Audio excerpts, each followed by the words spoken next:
We are live here from Michael Mansour Memorial Stadium on the campus of Garden Grove High School. I am David Morrow for Garden Grove Unified School District Athletics.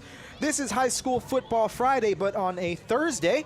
I am joined today by Ben Nguyen of La Quinta High School from my Garden Grove Unified School District Public Information Office internship program, along with Garden Grove alum Scotty, who graduated in 2021 right here from Garden Grove High School. He's going to be running our main camera. Ben will be running our second camera. I will be here giving you play-by-play, and we might be joined later on by some of the fabulous staff from Los Amigos High School. But before then, why don't we get a look at what the Garden Grove schools have been doing over the past few weeks, specifically last week. Last week, Garden Grove League play started. Bolsa Grande, I would kind of say maybe not upset Santiago 14-8. La Quinta lost to this very Loera team that we will be seeing in just a moment, 27-21. Rancho Alamitos, who is looking to win their 5th league title in a row, improved their record to 6-0 as they defeated these Los Amigos Lobos that we are also about to see in a little bit, 17-7. In the Empire League and live on Garden Grove Unified School District High School Football Friday last week, you saw Pacifica win their Empire League opener over Valencia 31-21 in an exciting game. And in non-league action, Garden Grove still waiting to start their non-league slate. They defeated Godinez 55-0 to run their record up to 5-1. And what about this week? Only one other game going on tonight besides Los Amigos here hosting Loera. We've got Santiago taking on La Quinta over at Bolsa Grande Stadium. And tomorrow we have a trio of games. We've got a Rancho Bolsa Grande matchup that is going to have some heavy league championship implications. Bolsa Grande looking to make the playoffs for the first time in over 30 years this season. They are, well on their way if they can make some noise here in the Garden Grove League. Both teams, they're 4-2. Rancho, one of 10 teams in the county, still undefeated at 6-0. Pacifica will be visiting Cypress, and that's not non-league, that's an Empire League game, so it should say Empire League. They are traveling to Western High School. That's a big rivalry game. You can throw the records out. Pacifica might be 2-3, Cypress might be 6-0, but I can't tell you how many times over the past few years that the undefeated team has gone on to lose that game. And tomorrow in a doubleheader on the real Garden Grove Unified School District High School Football Friday, we have Glenn visiting Garden Grove here at Michael Mansour Stadium. So we are doing 2 games a week. How many play-by-play guys are doing 2 games this week besides Joe Buck? Yeah, probably not one. Where are you at, Tony Romo? I know you're only doing 1 game. So anyway, let's take a look at today's matchup. Like I said, we've got Loera 3-3, 1-0 in the Garden Grove League, taking on Los Amigos 4-2, 0-1 in the Garden Grove League. Let's take a look at Loera. The school opened in 1962. The mascot, the Saxons. They are located just down the road here on Euclid Street in Anaheim, California. Their home stadium is Glover Stadium, along with almost every Anaheim Union High School District team. Their notable alumni, a bunch of music stars. Of course, everybody knows Gwen Stefani, but do you know who Stacy Q is? You know the song, Two Hearts That Beat at? Your parents might know it. Your parents would definitely know. It's an old school song. I'm an old school person, so I definitely know it. Also, Eric Zamora. Don't really remember who that is, but hey, he was famous. Los Amigos, the school opened in 1968. Their mascot, the Lobos. That's Spanish for wolf. Located in Fountain Valley, California, but a part of the Garden Grove Unified School District. And their home stadium, Michael Mansour Memorial Stadium, right here on the campus of Garden Grove High School. Their notable alumni includes Mike Pompeo, the former U.S. Secretary of State. Now let's take a deeper look at Loera. They are led by Coach Lance Neal. Their 2021 record was 8-7, 2-3 in league, good enough for 3rd place, but don't let that record fool you. There's a reason why they went 8-7. That's 15 games, folks. They were the CIF champions last year in Division 14. Even though they didn't win league, they were able to get into the playoffs, and they made a nice run, and they ended up winning their 3rd CIF championship game. They've made 3 overall CIF game appearances, winning all 3. And you can see their schedule. They've lost a few games there by some wide margins, but they've played some pretty tough teams, and they're entering tonight's game on a 2-game winning streak. So they're definitely going to be ready tonight. When we take a look at the Los Amigos Lobos, their head coach, Melo Guess, their 2021 record 4-6, 2 in third. That was a three-way tie for third place in the Garden Grove League last year. The coin flip did not go Los Amigos' way, so they did not go playoff hunting. Their last playoff appearance was in 2016, and they've won a total of 7 league titles. Their last one in 2008. They have one CIF championship game appearance. I believe that's 1981, where they lost to a very tough Mission Viejo team in, I believe it was the Central Conference. Their schedule, you saw them here live on Garden Grove Unified School District High School Football Friday when they defeated Ocean View in their season opener. The next week, they lost to a very tough Westminster football team. That Westminster defense, I think, has at least 3 shutouts on the season, so that's not a game that you can scoff at. Then they went ahead and rattled off three victories in non-league to finish their non-league slate at 4-1. But they ran into that Rancho Alamitos Vaquero team who is hungry and looking to win their 5th league title in a row. Let's take a look at some of the leaders and probably some of the names that we're going to be hearing tonight. As you can see there, Sanchez for Loera, quarterback. He's got 64 completions in 127 attempts for 910 yards and 6 TDs. Malaga, their running back, 18 carries for 109 yards and 1 TD. And Adley is probably going to be the receiver that we'll be seeing getting the ball a lot tonight. He's got 31 receptions for 505 yards and 5 TDs. For the Lobos, you've got Mason Navarro, who is 43 of 77 with 442 yards and 4 TDs. And then Pedro Hernandez, 27 carries, 143 yards, and 1 TD on the ground. And Ramirez is probably going to be the receiver that you will be seeing a lot of tonight. So we are just a little bit of time away from the kickoff here, about 8 minutes. It's always crazy here with the pregame. Sometimes we get done early, sometimes we get done late. We don't have a hype video this week because we fulfilled our obligation when it comes to those. We did 7 in 7 weeks, so very proud of that. But very happy to be here covering the Logos for the second time this season. This should be a great game. Once you get to league, you can throw out all records. Things start anew. Teams are fresh. Sometimes teams get guys back that they weren't able to play during the first 5-6 weeks of the season, so you're going to see different teams. I expect to see a different Los Amigos team than the one that we've seen in week 1. Case in point, that Ocean View team that we saw in week 1 was a totally different team when they played Rancho Alamitos a few weeks ago live here on Garden Grove Unified School District Athletics High School Football Friday. So, we don't know what we're going to get until we get it. I just know that these two teams are very, very evenly matched, and we are going to have ourselves a very good football game. These two teams are seriously evenly matched, and let me tell you, both teams are scoring around 3 points in the first quarter. Los Amigos is scoring 19.2 points a game. Loera, 18.7. Half a point separates these two teams in their total, total team scoring for every single game. So it's going to be an exciting game. I'm expecting a great game. I thank you for joining us and tuning in, and I look forward to bringing you the action. Right now, we're just going to let the sounds of the stadium take you away. And we will be back in just a moment with kickoff right here at Michael Mansour Memorial Stadium. The Loera Saxons visiting the Los Amigos Lobos right here on Garden Grove Unified School District Athletics High School Football Friday on a Thursday.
Actually, I should mention that it is staff appreciation here at Los Amigos.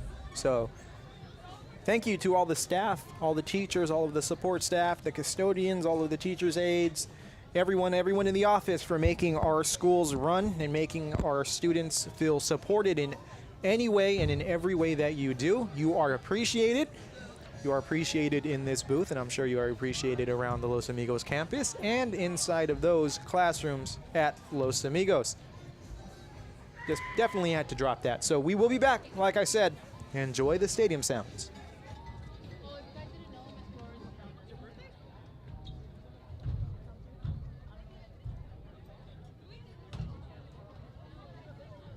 At this time, we'd like to ask everyone to please stand for the singing of our national anthem.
What a wonderful job on the national anthem by two of Los Amigos' cheerleaders. Great job. And that always signals, things are about to get started. And now we've got the captains walking to the sideline for Los Amigos, and I will try to bring you exactly who they are as soon as I get a good view. So we have a number 66, Joseph Hernandez, a number 78, Luis Marquez, number 9, Miguel Aguilera, and we've got one more. It looks like number 52. Number 52, who I don't have on the roster, so that's just kind of what happens sometimes. But I have a feeling that number 52 is someone that we should know about, especially if they're a captain. And I'm going to tell you right now, the Loera roster I have is 100% incomplete, so I'm going to do my best to try and bring you those names. We've got number 3, Remy Ibarra.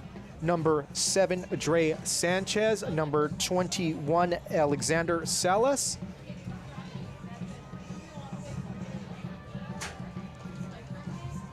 And it looks like number 55. That could be 65, but I will wait just a bit to see it for sure.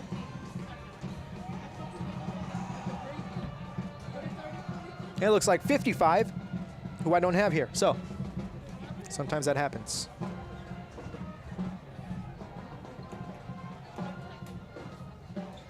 As we await the call on the field.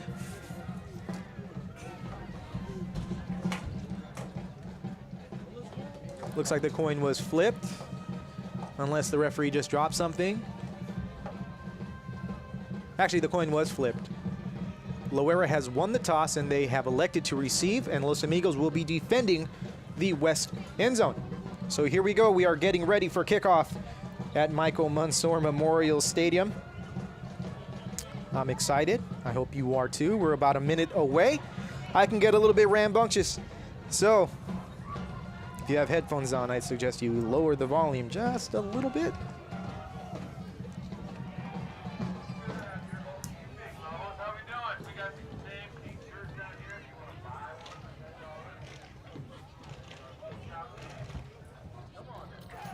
The Lobos now getting fired up, getting a run out onto the field.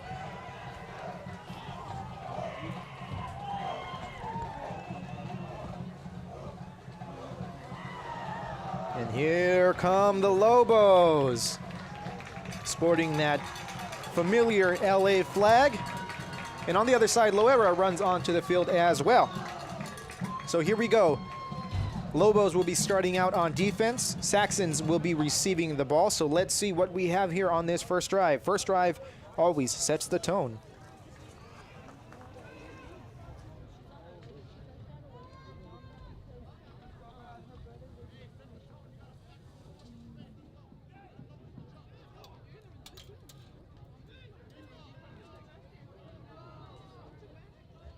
Hi to Jacob in the chat. Thanks for tuning in.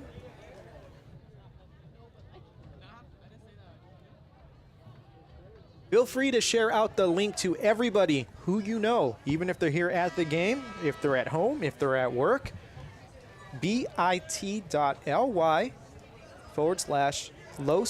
WEEK 7. Or just copy and paste the browser address, send it out. Probably the easiest.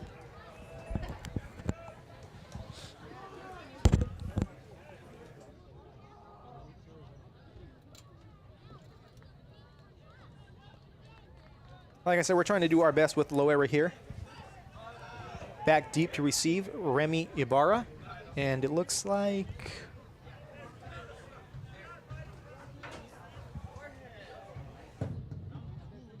number we don't have. Unless that's number 13, Adam Mendoza. And it is 13, Adam Mendoza. To kick for the Lobos, Rube Bermudez.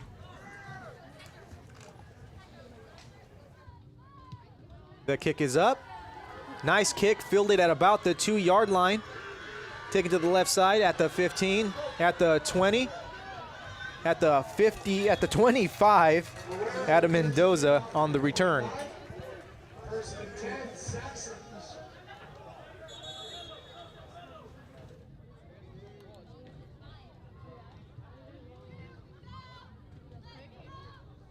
So the Saxons will be taking the ball over at about the 25-yard line, actually just shy of the 25-yard line. So let's see what they can do on offense.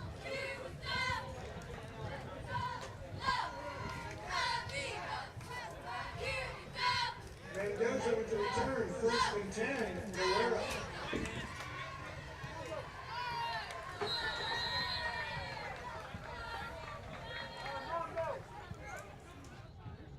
Loera lined up in a 3-wide receiver set. Sanchez getting ready to take the snap. Quick pass to the right side. Pass caught at the 30-yard line or so and taken up to the 37-yard line. Pass by Sanchez, complete. Complete to number 3, Saxons first down. Remy Ibarra. So that's going to be a first down for the Saxons.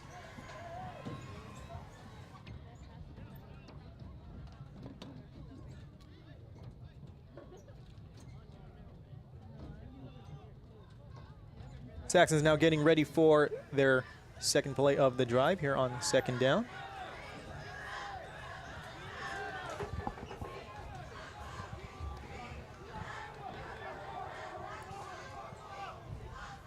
Sanchez takes a snap, drops back, looks to pass, feels the rush, decides to run, and is taken down by number 43 for the Lobos, Rocco Rivera. Gets maybe a gain of 3 on the play. Calling it a gain of 2 yards, so second down and 8. It's like 2.5. We'll call it 2.5 yards here.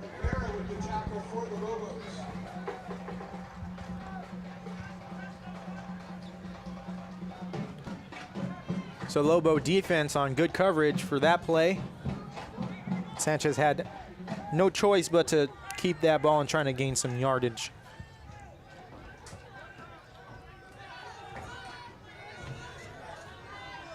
Saxons come out, 2 running backs in the backfield, 1 wide receiver to the top of the screen. Sanchez takes the snap, fakes hands off, rolls out to his right. Looks to pass, lets go of the ball, and that's going to be incomplete. Looks like it was maybe intended for number 23, maybe number 25. or 21. Pressure on the quarterback by Ramirez. Ramirez with pressure on the quarterback. So the Lobo defense, after that first play of the game, settling in just a little bit, but it is still early.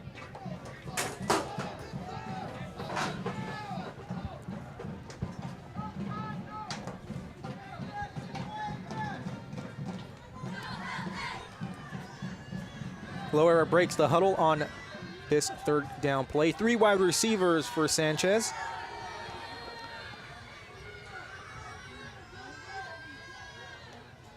Sanchez takes the snap, looks to pass, decides to run, has some room, and the first down. Still on his feet at the 45, the 40, the 35, the 30, the 25, and taken down by number 7, Arube Bermudez, who saved a touchdown there, but a big gain for the Saxons puts them deep in Lobo territory and gets them the first down.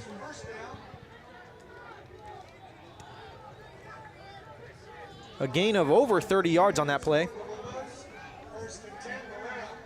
Ball is now on the 20-yard line, so we're looking at maybe a 32-yard gain as I try to count on the field here.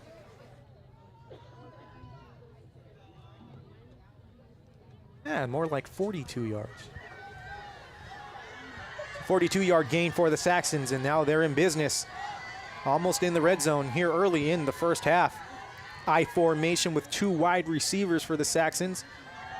Quick handoff up the middle, taken to the left, and nowhere to go for. It looks like number 21.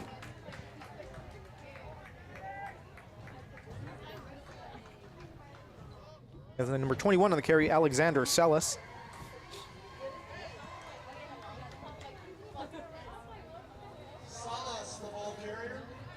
It's going to bring up a second down and about 7 for the Saxons.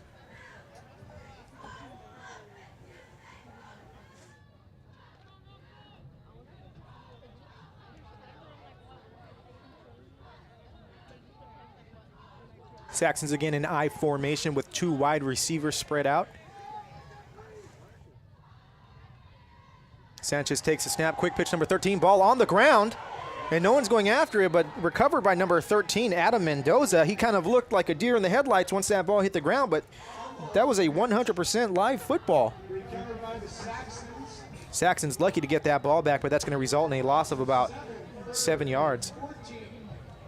It'll be 3rd and 14 now for the Saxons at the 24-yard line.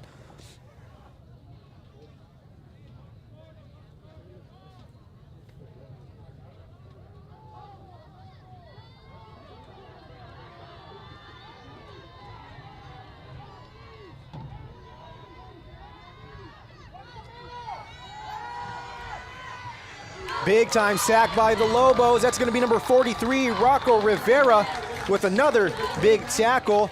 That's going to bring up 4th and forever for the Saxons as the Lobo defense holds pat deep in their own territory.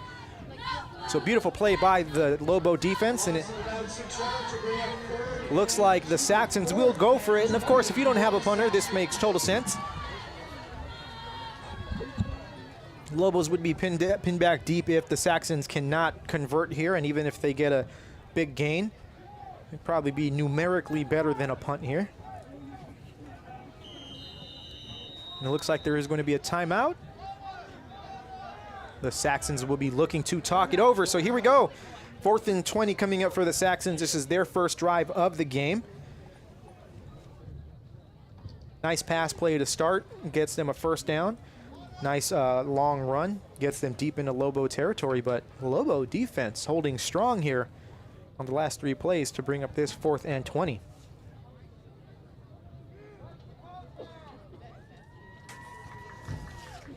And let's see what the Saxons draw up here during the timeout.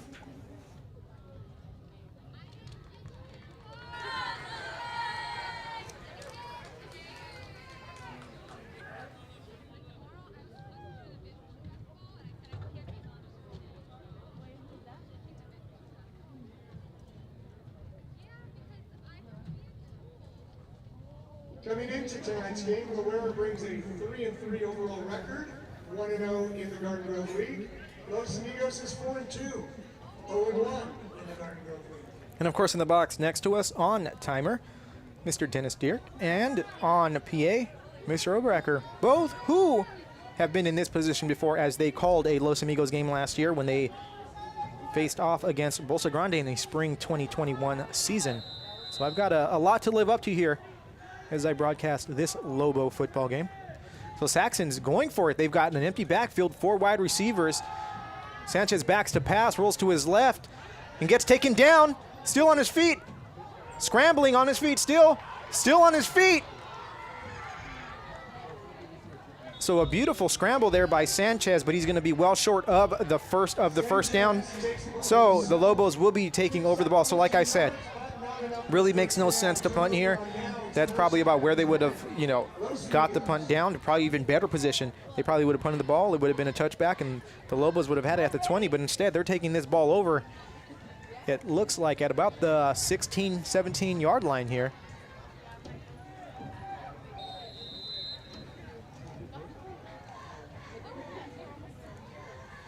Lobos coming out in a 3 wide receiver formation. Mason Navarro in the backfield getting ready to take the snap. Hands the ball off to, I believe, Hernandez, who takes the ball to the left side. And he's met by a swarm of Saxons.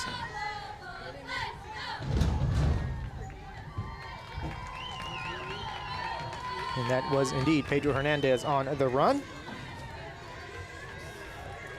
2-yard gain for the Lobos, 2nd down and 8. Calling it a 2-yard gain.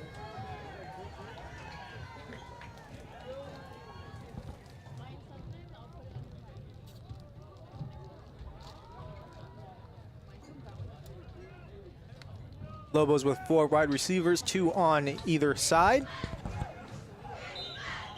It's going to be a timeout on the field. Loera. So Loera will be taking their 2nd timeout here early in the game. We're only 6 minutes in, and they are now down to only 1 timeout.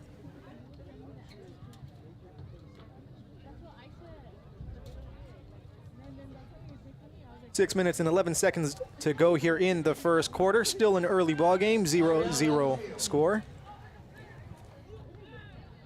So the Saxons really taking some time to take this one, or talk this one over, as both teams head to the sideline.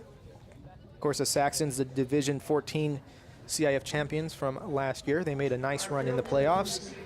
The new playoff system is really beneficial for some of these teams who might struggle in some difficult leagues, and they get into the a playoff grouping that favors them big time. You saw it happen with Long Beach Poly in Division, I believe it was 4. Saw it happen to Orange Lutheran, who plays in the gauntlet known as the Trinity League, and they ended up winning themselves a CIF title. Newport Harbor plays in one of the toughest public school leagues, the Sunset League, and they ended up winning a CIF title themselves as well. So the new playoff format really helping programs and giving them a shot when, before a lot of teams, leagues were very top heavy, so they were placed in these leagues or in these divisions in CIF that really made no sense. So here we go. The Lobos are going to get their first crack at 2nd down on this drive. Navarro getting ready to take the snap. Hernandez in the backfield. Drops back, looks to his left to pass, has it complete to a number 7. Bermudez, who's still on his feet at the 40, and lays the boom down at about the 45-yard line. Number 27 from Loera is going to feel that one in the morning.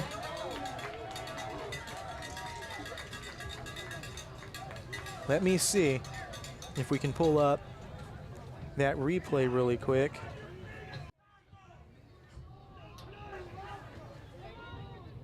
And it's towards the end of the play, so you know what? It didn't work out the way we wanted it to. Replay, still an experiment here. Lobos trips left, Navarro getting ready to take the snap. Lobos looking over the play, maybe didn't see something they liked from that Saxons defense. Takes a snap, hands off to Hernandez to the right side, bounces it out at the 50, still on his feet. Laden the boom too. That's going to be a 1st down. Ball at the 55-yard line, gain of about 11 yards on the play.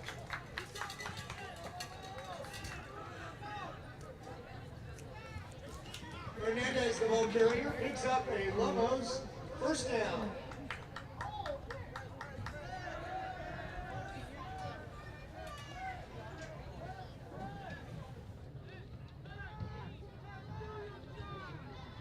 So Lobos in business here at the Saxon 44-yard line. Looking to get their first points on the board on their first drive. Like I said, the first drive really sets the tone. The defense held strong on Loera's first drive, and now it's up to the offense to reward them for that.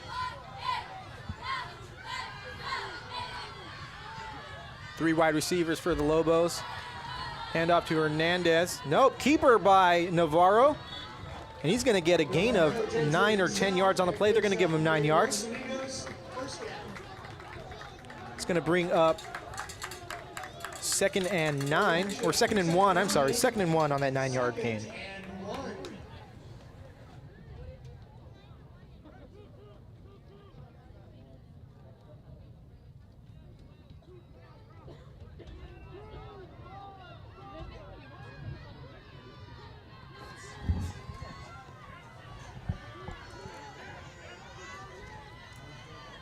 Fifth play of this drive for the Lobos. Navarro takes a snap, quick pass to the right side. That's going to be complete to number 8, Chris Flores, who picks up the first down. Ball now on the 30-yard line for the Lobos.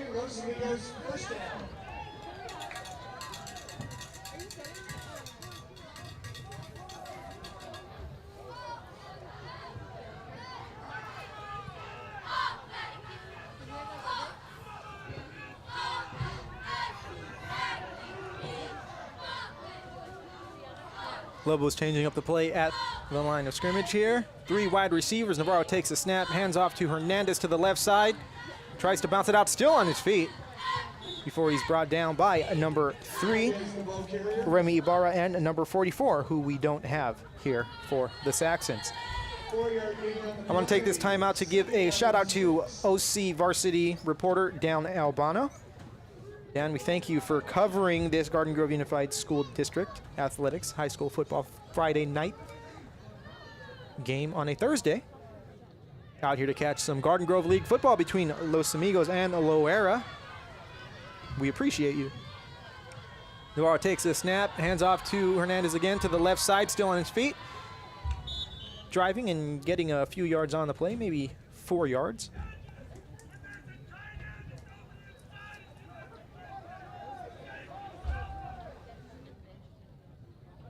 Gotta love a small, intimate crowd. You hear a lot. Got 3rd and 3 here for the Lobos, and they're deep in Loera territory right now. Ball at the 23-yard line. Just a little over 2 minutes left to go here in the first quarter.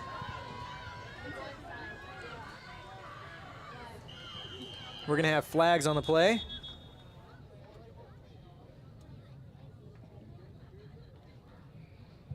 See what the call is going to be. And it's going to be on Loera. So the Lobos getting themselves a free first down. And I'm sure they'll take it. Looks like it's going to be a 5-yard penalty. Ball now on the 18-yard line for the Lobos. But a fresh set of downs. Line to gain the first down. Of course, 10 yards from the 18. So they got to get to the 8-yard line. Navarro in the backfield all by himself. 5 wide receivers, looks to pass, gets rid of it just in time, has number 1 open. That's going to be a touchdown for the Lobos. Adrian Ramirez with the touchdown. The Lobos taking themselves an early 6-0 lead here against the Saxons. The line pass complete to Ramirez for 6 points.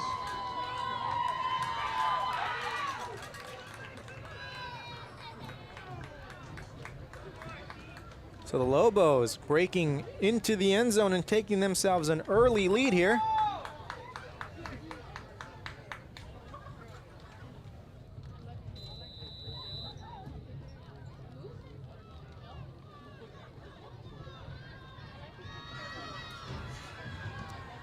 Field goal is up, or the extra point is up, and it is good.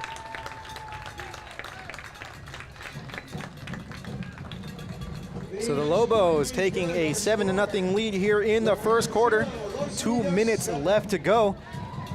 Not a typical Lobo touchdown, not a rushing touchdown, but a passing touchdown on an empty backfield.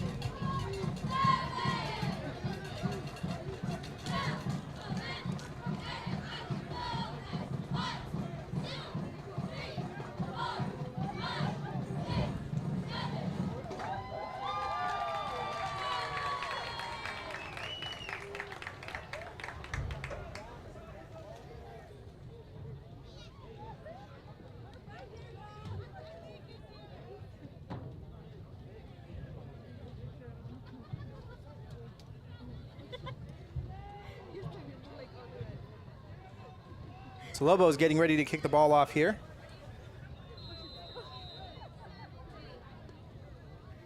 Now kicking for the Lobos, Miguel Radia.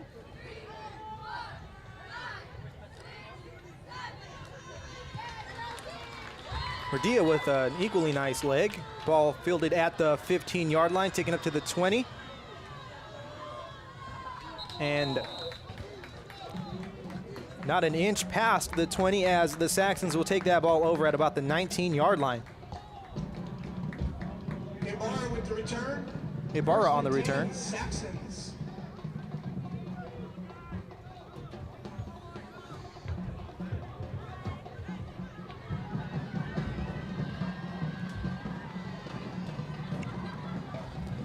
So let's see what the Saxons can do here on their second drive, and if they can answer that Lobo scoring drive, or if the Lobo defense is going to hold tight once again.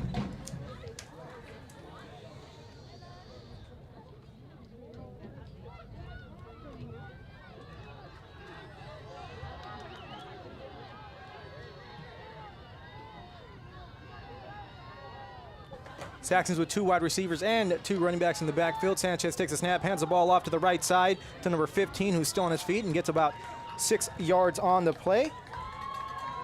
And we have no name for that player.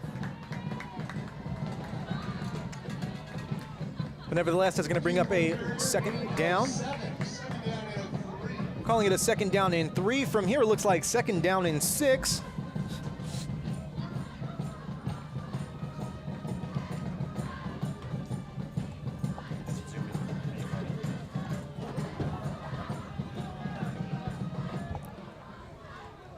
Sanchez getting ready to take the snap.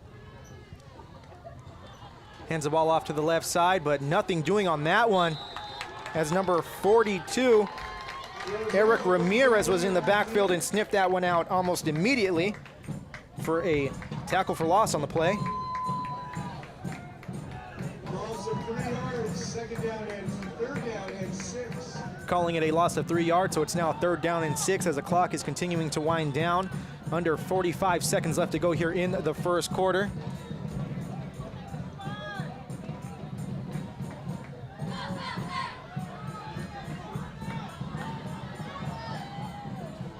Saxons again, 3 wide receivers.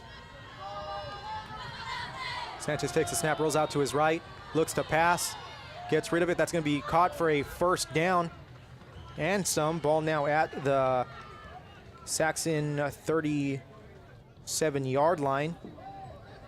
Ball caught by number 8, Jeremiah Adley. Picks up a Saxons first down. We will try to bring you the score of La Quinta in Santiago in just a bit. Sending out text message to my source. Saxons now first down.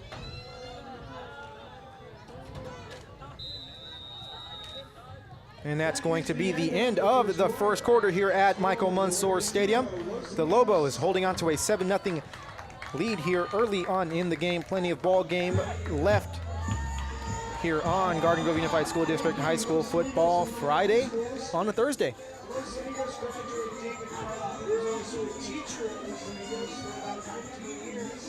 His grandfather, Tommy Thomason, was the first principal of Loera High School when Loera High School opened in 1962.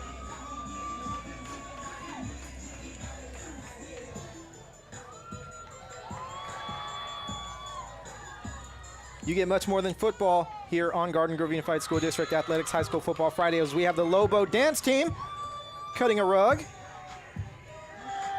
getting jiggy with it.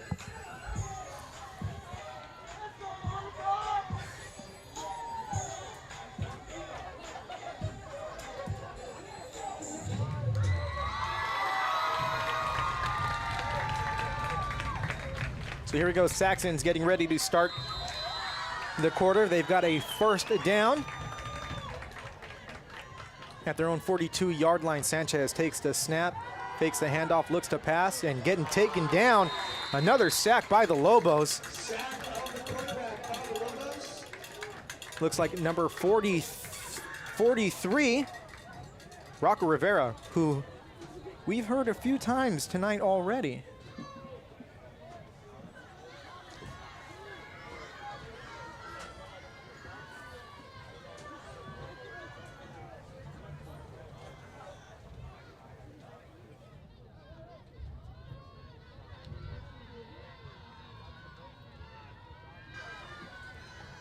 It's now 2nd and 14 for the Saxons. Another 2nd and long situation for them as the Lobo defense has been relentless here. Looks like we're going to have flags on the play. False start on the Saxons, so they're going to be taking a 5-yard hike back even further. So now it's going to be 2nd down and 19. 2nd and 19.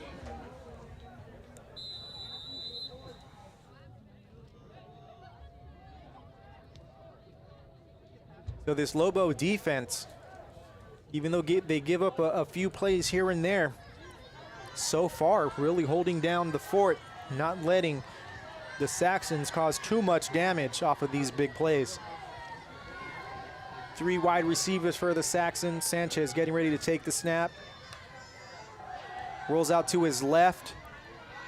Eludes a tackle, lets the ball go, has a man open and underthrown.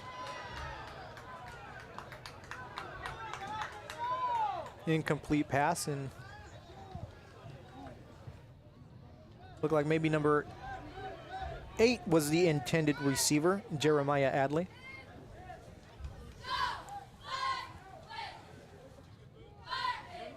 Incomplete pass brings him 3rd and 19. It's going to be 3rd and 19 for the Saxons.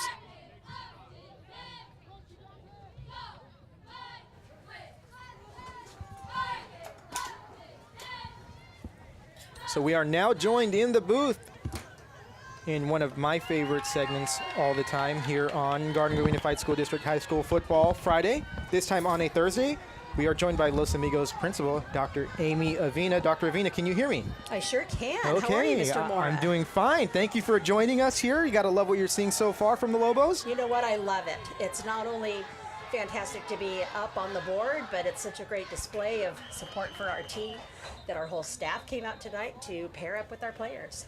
It's awesome as we see the Saxons get a pretty big gain there and erase that 3rd and 19, and it's now going to be a 4th and about, actually there's a flag on the play. So yeah, amazing. I love the staff appreciation. We definitely gave a shout out to the Los Amigos staff for all that they do to support our students. Thank you. Pass complete to Lopez. There's a complete pass, but there's a penalty on the play. So it looks like they might be replaying that 3rd down. So it's awesome to get that, engagement, and you've got a pretty nice sized crowd here for a Thursday. Yeah, we were worried about a Thursday night game. We've got several on our schedule this season, and as you know, Thursdays are tough not only for our staff, but definitely for our students. Oh, yeah. So we're always surprised to see as many people come out to the games on a Thursday when we know we've got a big day again tomorrow. Yeah, there you go. So they are replaying 3rd down. It looked like it may have been on the Lobos. Not sure. It's 3rd and 15, though. Sometimes it's hard to get all the action up here. Saxons with 3 wide receivers. Sanchez getting ready to take the snap. Looks to his right to pass. Pump fakes. Lets the ball go. He's got number 3 open here on the right side. Ooh! Lobos catching a lucky break as Remy Ibarro is not able to bring that ball in. I didn't think that one was going to go our way, David. It didn't look like it. It looked like that was a gift from the football gods there to the Lobos. And Absolutely was. so tell us a little bit about Los Amigos. I was working on a few things and looking at the schedule, and you've got a few things. You've got pack time and den time. You want to give us a little insight on what that is? Yeah, absolutely. So One thing that we realized at Los Amigos is that we're largely a commuter school, meaning that not many students come from the immediate neighborhood, but they live more in the cities of Westminster, in Garden Grove, and in Santa Ana. So it's hard for our students to stay after school a lot of times to get the help that they need in classes. One recommendation we had from an outside accreditation committee is, hey, let's put the tutoring in the middle of the day. So 4 days a week, we have what we call pack time, and the pack will travel to the classes they need help in the most. And I like the idea of opening it up where they're not, and that's a beautiful punt there by the Saxons, as it's going to roll all the way back to the Lobo 12-yard line, it looks like. And to be able to give them that option of, of having it not, it's structured to a point, right? It's structured where they're going to get help in a class that they need, but it's not like, hey, you have to be in this class. Like, this is the one you need to go to, and to leave it open. Correct. So they've got the 6 periods, maybe 7 periods for some students during the day where they know exactly where they have to be. Pack time, they're able to go to any of their classes to make up a test, to get some tutoring, or maybe just to do some homework and catch up on their work during the school day. And then on Wednesdays, as you mentioned, we have what's called den time. Wednesday's a late start schedule, so classes are a little bit shorter. And on those days, students go to their den, meaning that as a wolf, you go to your den, your home, and they go to their grade level homeroom teacher. We see our video announcements that are being produced so wonderfully by Tyler Castellini this year and his team of students. And it's kind of just a home base for grade checks and all that other stuff. Pass by Navarro incomplete, just a little bit overthrown. Intended receiver on that was Irube Bermudez. And I just love how it's all, Lobo related, right? That's Den right. time, pack time, you always show your paws, right? I love it. That's right. And our hashtag on social media is "This is our pack." I love it. And of course, the always famous selfies with the principal. That's right. Are awesome. I love it. You're out there, you're in the midst of it, you're getting engaged with the students, and I can tell those are well received. Like the smiles that, I see on Instagram when those students are, in there. And I'm sure they probably hunt you down during lunch and break periods, right? Just on my way up the bleachers, I had a group saying, "Can we get a selfie with the principal?" I think the biggest smile on my face is my own. This is what I love the most. I love interacting with students. Otherwise, I'd be doing a different job. And this is what I love about being able to be a high school principal at Los Amigos and Garden Grove. And, just the ability to adapt with the ever-changing times, right? Like social media. You just That's think right. like 10 years ago, I'm sure there were a lot of people hesitant to, start school social media pages. It was almost like, the Wild West. Even though social media had been out for such a while, just the unknown of, is it going to be well received? But you have adopted it and just adapted it very well into your school community. I appreciate that, and I think sometimes we think of social media as a negative thing, but we've got to kind of keep up with the times, as some of us older people are. We even now have a school TikTok account. I don't know if you're aware that we just had a video go up where I asked students to name a few songs from the band shirt they were repping, and that particular video got over 1 million views. That is awesome. Oh, that is awesome. Yeah, as a Lobos not awesome. Lobos now facing a 4th down as this drive is kind of stalled out, but that is great. 1 million views. I don't know if we have a million cumulative views on our YouTube channel. That's beautiful. It was pretty exciting, and it really got the attention of our students to realize the power of social media and how we can get our names out there. You're speaking of old school music. So we were talking about Loera. They have a bunch of musicians who went there, and I mentioned Stacy Q. And I try to see, the song Two of Hearts, Two Yes. Hearts, and it's like students might not know that, but that's a song. If you don't know it, students, download it. It's a great song. Well, I didn't realize you were that old, David. I'm that's not. more I'm my not. generation. I'm not. But I'm a student of the old school music. I love it. If you're I an was 80s exposed. fan. I was exposed to it growing up. My father, listening to all kinds of music. So definitely so I'm wonderful. basically the age of your parents. It's funny. There's staff appreciation and. So, like, Mr. Oberacker was my history teacher. I spent 1 year at Los Amigos. He was my history teacher. There are still a few teachers who are the Mr. Brogdon's still there, right? That's right. He was my PE teacher. Or not PE. Was he my PE teacher? No, but he was still there. So just to, see some of the staff still there. And there's a teacher at Alamitos, I believe he retired, a woodshop teacher. And I told him, I said, you were here, when I was a student. I'm like, you're old. He said, yeah, but you know what that means? It means you're old, too. And he got me there.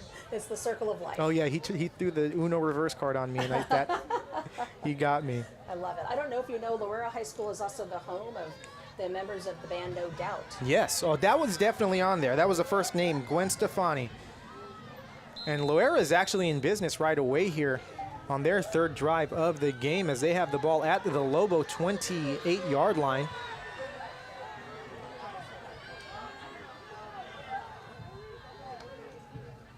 Sanchez drops back to pass, looks to his right, has a man open, and ball out of the hands again of Jeremiah Adley. So tell us a little bit more about the Lobo culture, the Los Amigos culture. Absolutely. Well, one thing that we're really proud of at Los Amigos is that we're really innovative with some of the programs that we've been able to bring to campus with the support of our superintendent, Dr. Gabriela Maffei. One of them is the Early College Academy, and we have students right now in the freshman, sophomore, and junior year as the cohort keeps growing. It's a partnership with Golden West College, where students are earning their college credits at the same time as their high school credits, with the ultimate goal of earning their AA degree before they graduate high school. In fact, a week before, when they graduate with Golden West, and then after that they'll graduate from Los Amigos. So we're really proud of that program in its third full year.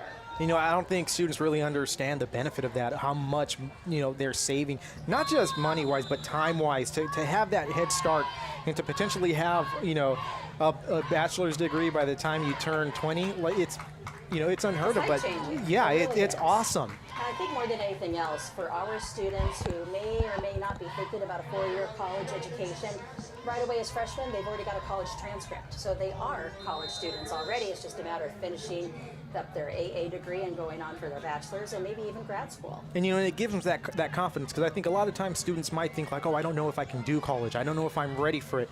But to get that exposure in 9th grade, especially in 9th grade when everything's so, you're so wide-eyed and just nervous about everything. The transition to high school is hard enough, as Oh, we yeah. know.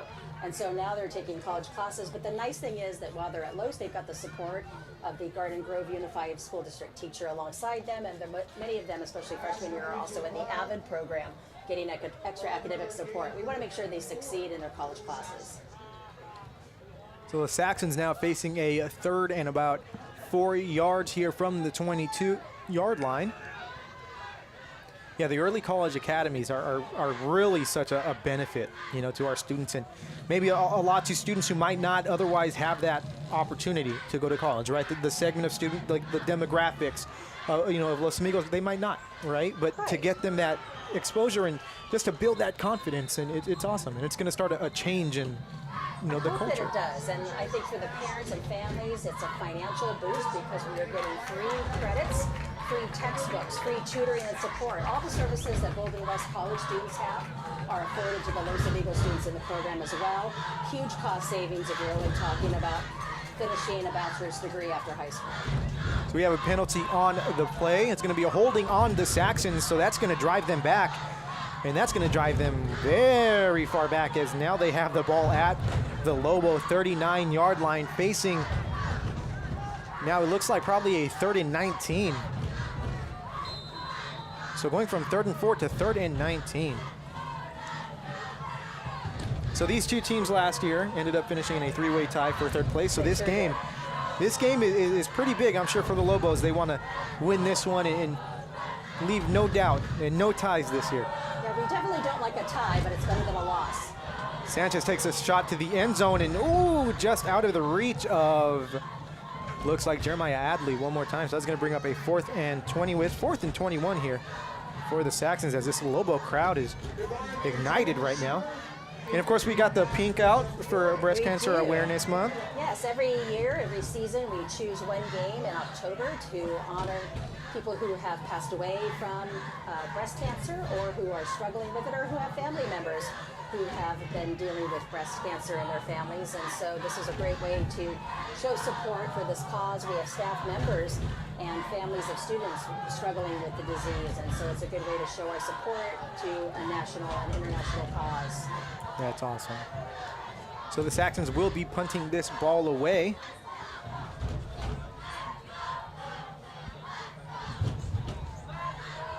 That ball's going to land at about the 22-yard line and take a Saxon bounce to about the 10. So the Lobos, again, starting in the shadow of their own end zone.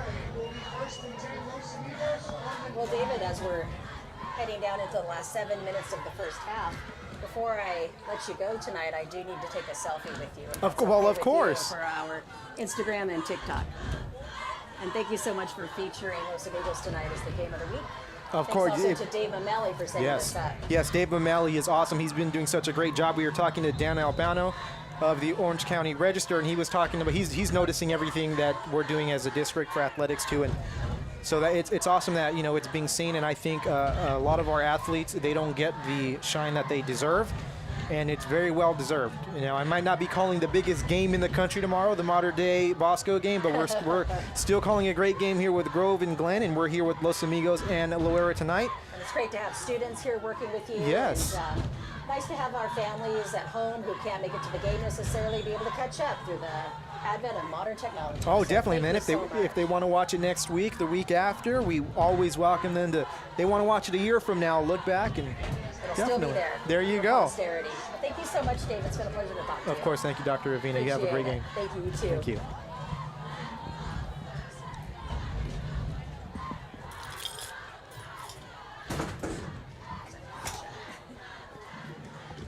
So here we go as the Lobos now taking this second and down play from their own 10-yard line.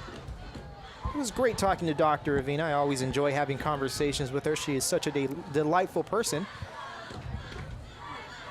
as is everyone here on the Los Amigos administration staff. Jean Corner, Holly Heron, and Mr. Adrian Fernandez. That quick pass to the left to number 8, Chris Flores, goes for about 4 yards on the play. That's going to bring up third down. Calling it again to 5 yards. So that's going to be 3rd and 5 for the Lobos, as we have 5 minutes and 51 seconds to go here in the first half.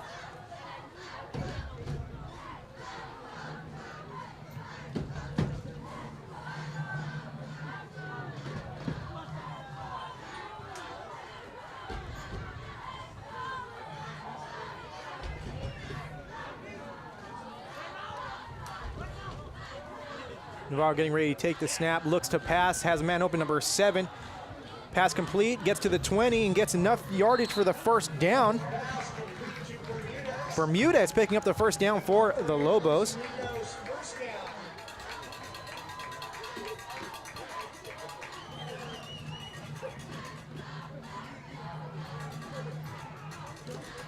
Shout out to Phil listening all the way from Atlanta, Georgia, A-Town.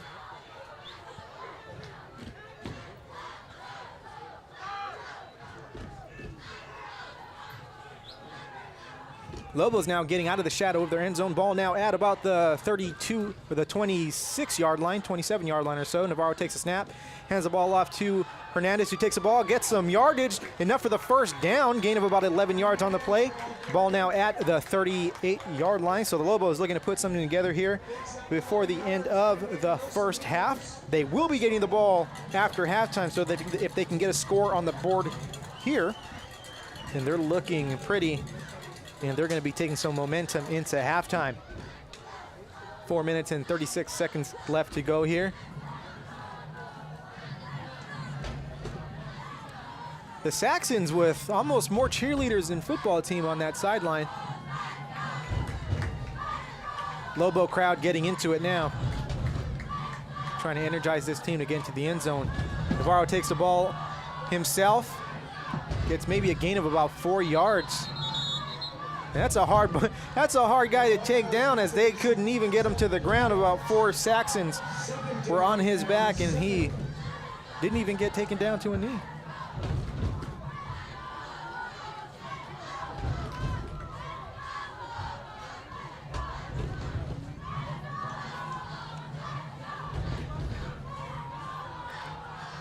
The second down and 7 here from the Lobo 41-yard line.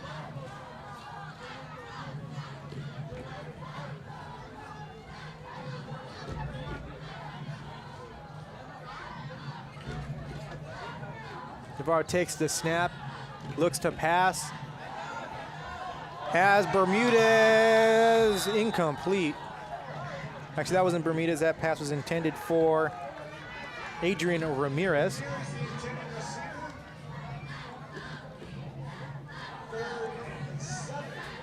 It's going to bring up a 3rd and 7 for the Lobos, who are looking to try to get something going here just before the half ends. I'm sure they don't want to give the Saxons the ball back with too much time.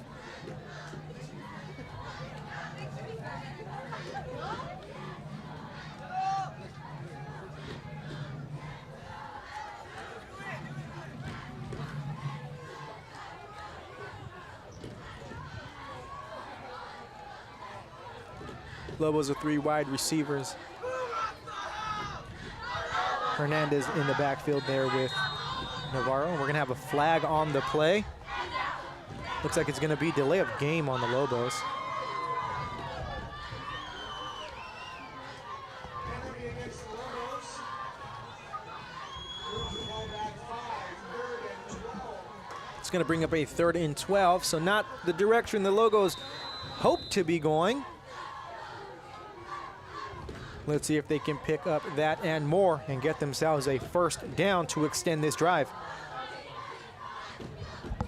This is exactly the kind of battle that I figured we would be having here tonight. Both teams kind of evenly matched. Looks like it's going to come down to maybe the last possession, or it's going to be a 1-score game or so. Navarro drops back to pass, decides to keep it. Still on his feet, looks to have the 1st down and some. It's going to be a 15-yard gain on the play. 1st down for the Lobos, so Navarro not seeing anything open, decides to take the ball himself and picks up the 1st down.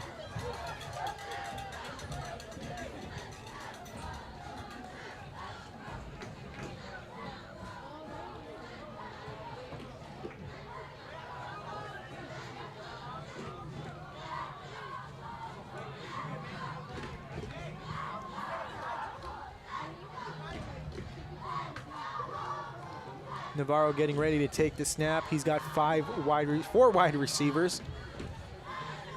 Receiver in motion. It's going to be a jet sweep to the right side, number 30. Getting maybe a gain of 1 on the play.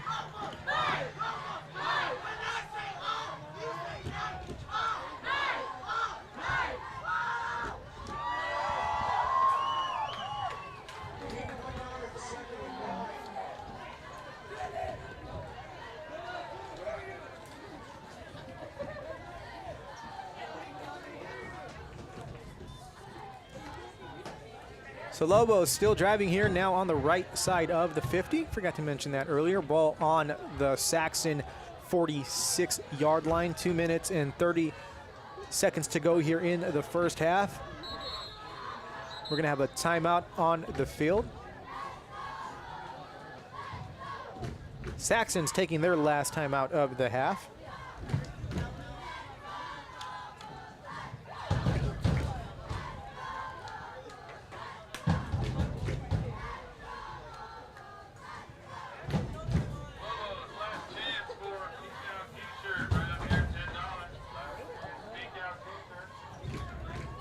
Quick update from Bolsa Grande High School. Santiago has a 20-0 lead over Santiago. That game starting at 6:30, so probably going to be over a little bit before our game here. Thank you to Garden Grove Unified School District Athletic Director Dave Mamelli for filling me in on that score.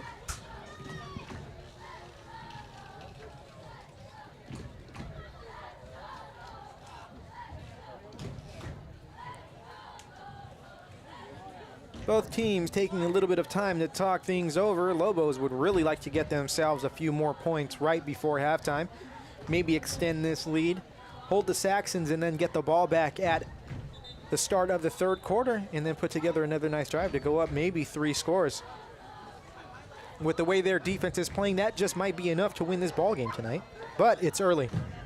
Still have a lot of football left to be played here at Michael Munsour Stadium. David Mora here alongside Ben Nguyen and Scotty Nin on camera. Both doing a fantastic job bringing you the visuals here. Navarro drops back to pass. Number 1 with the completion, still on his feet. Still on his feet, breaks the tackle. He's at the 30, still on his feet at the 25. Still on his feet and dragging a few Saxons with him all the way down to the 18-yard line. Adrian Ramirez with a beautiful catch and run on that play.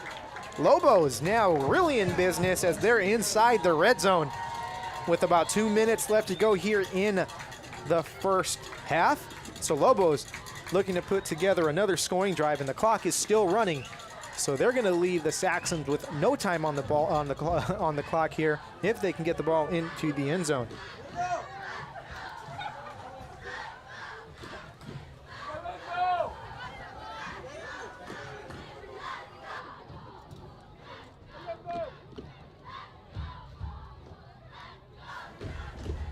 Navarro getting ready to take the snap. Lobos with 4 wide receivers. Hernandez in the backfield. Navarro takes a snap, looks to his left, looks to pass. Nope, decides to run, feels the pressure, and gets taken down for a loss of about 3 or 4 yards on the play. It's going to bring up 2nd and 14 for the Lobos as the clock continues to run here. 1 minute and 25 seconds left. And it looks like we're going to have a timeout by the Lobos.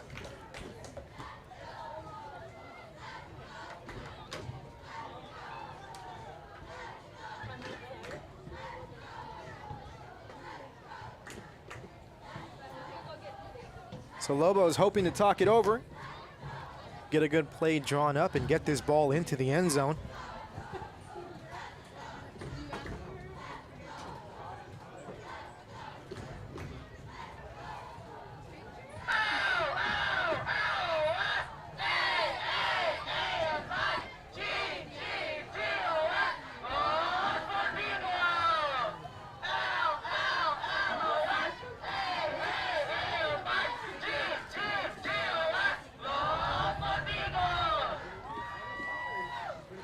Lobo fans here startling everybody. Sound like a bullhorn down there.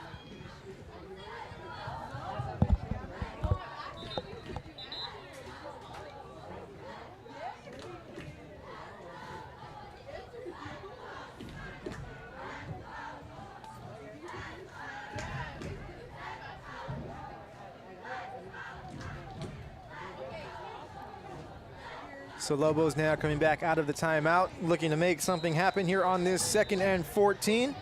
Ball on the 23-yard line, minute and 25 seconds left to go here in the first half. Looking to extend this 7-0 lead here. 4 wide receivers for the Lobos. Navarro takes a snap, looks to his left, lets the ball go, has a man complete. That's number 13, Miguel Radia, still on his feet. Almost gets the first down. There's going to be flags on the play. So let's see what the call is. Usually at the end, that's not a good sign for the defense. So let's see if it's going to be a good sign for the Lobos.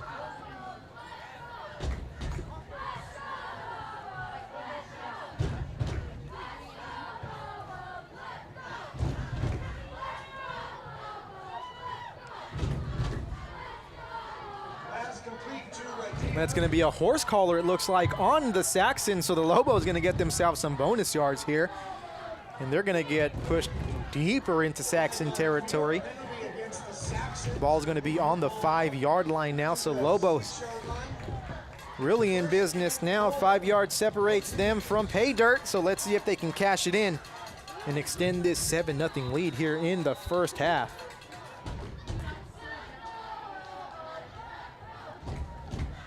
Navarro takes a snap, rolls out to his left. Looks like he's going to keep that ball. And that's going to be a touchdown for the Lobos. Navarro taking it in himself. The Lobos extending this lead now 13-0 here.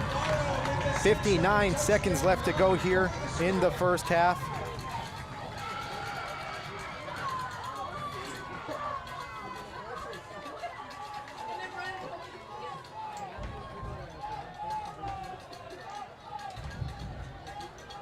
So Lobos hoping to tack on one more point here after the PAT. Let's see if they can make it 14-0. Again, Lobos getting the ball back to start the second half, so they're definitely coming out of halftime with the momentum if they can get a stop on this drive for the Saxons. Kick is almost blocked, and that's going to be good. So the Lobos 14, Saxons nothing. Again, still a lot of ball game left to be played here, but you have to love what you're seeing if you're a Lobo fan. You've got yourself a 14-0 lead. Your defense is playing some amazing football. They've held the Saxons, out of the end zone, and the Saxons had the ball deep in Los Amigos territory a few times here. So all they have to do is get a stop here going into the half. If they can come out and score again and make this a 3-score ball game, they're really looking good here. I have a little bit of dramatic pauses here and there. Magaridia getting ready to kick the ball off for the Lobos. Back deep to return for the Saxons. Number 3, player unknown, and looks like number 13. Actually, number 3, Remy Ibarra, and number 13, Adam Mendoza.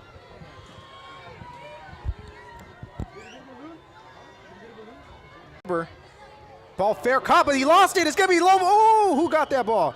Wow, the Lobos and Saxons both getting lucky there. Lobos getting lucky to almost get the ball. Saxons getting lucky. They got that ball back. If you're going to fair catch it, you got to make sure you catch it. But hey, you know what? I've been there on that other side, and I'm the worst person to field onside kicks because it'll just bounce right off my chest and right into the hands of the kicking team. So I can't say much. Ball now on the 31-yard line. 1st and 10 for the Saxons.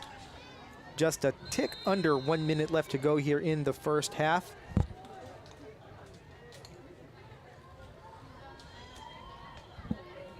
Lobos almost getting lucky there. If they would have got that ball back, they would have been in very good position to drive down. You know, you've got about 31 yards to go to get a touchdown with 59 seconds left. But nevertheless, it didn't happen. Sanchez getting letting go of that ball just in time, but no one on the other end of it, as the Saxons are now facing a 2nd and 10 here in the first half.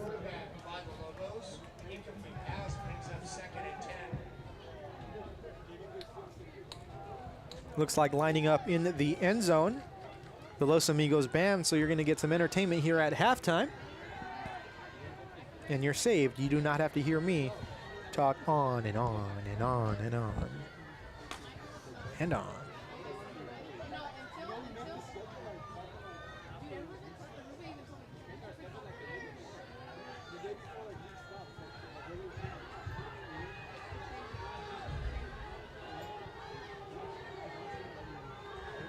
Sanchez takes a snap and hands the ball off to number 21, who barrels over a Lobo defender. Alexander Salas, that's a big boy. It's going to bring up 3rd down. Saxons might just be looking to take this into halftime. Not really doing too much here. They might just be content with letting this clock run out to end the half.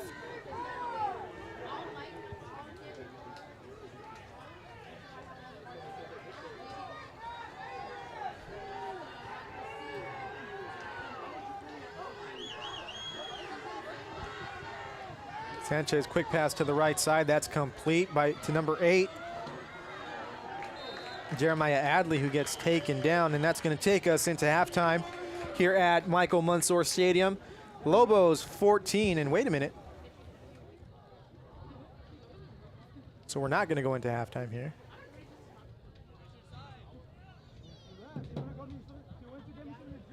Trying to see what's going on here. And we're going to have a timeout by the Saxons, so. Didn't even know they had a timeout left. But nevertheless, timeout Saxons.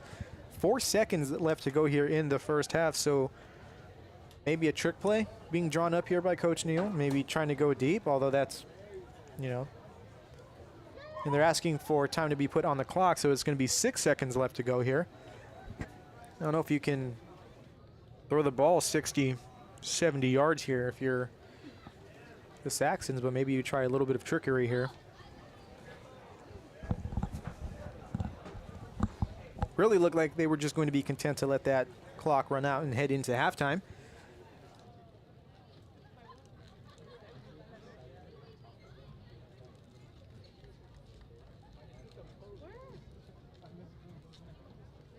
Loera now coming back onto the field.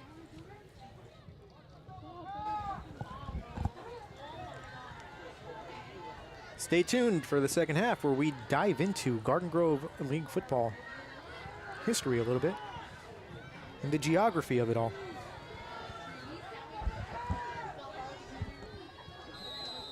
So here we go, Saxons looking to run what is probably going to be the last play of the half.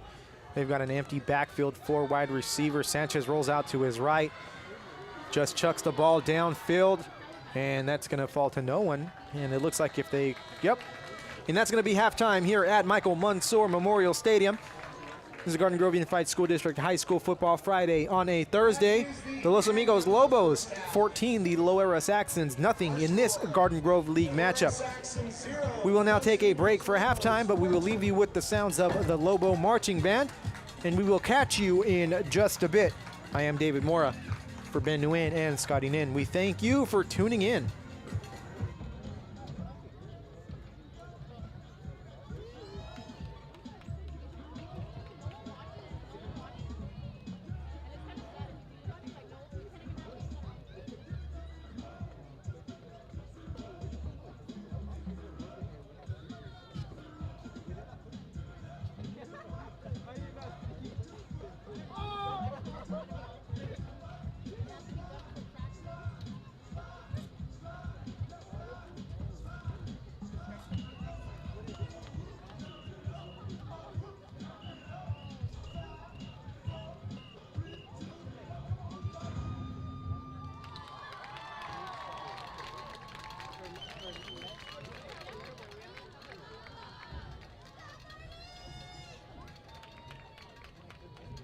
Ladies and gentlemen, please welcome to the field the Los Amigos Lobo Marching Corps and Color Guard.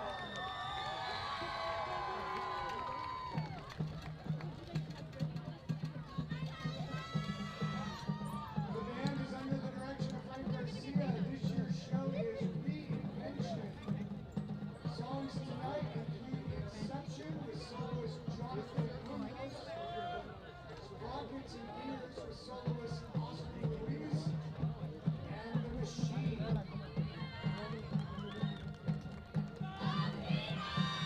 Drum major is Leslie Hernandez.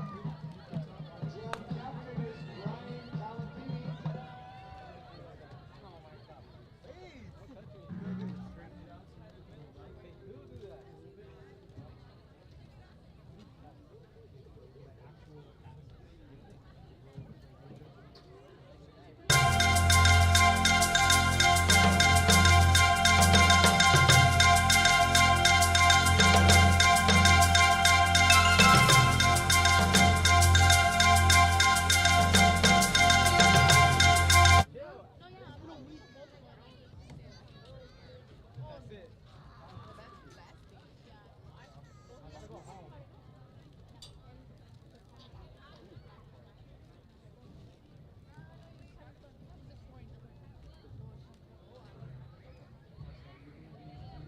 Brian Calapini.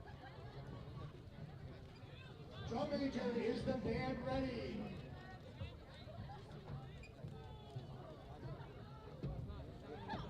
Los Amigos, Lobo Corps, you may begin your field performance.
Hope you enjoyed the sounds of the Lobo Marching Band. We're about 8 minutes away from the start of the second half. The Lobos holding on to a 14-0 lead here in this Garden Grove League matchup.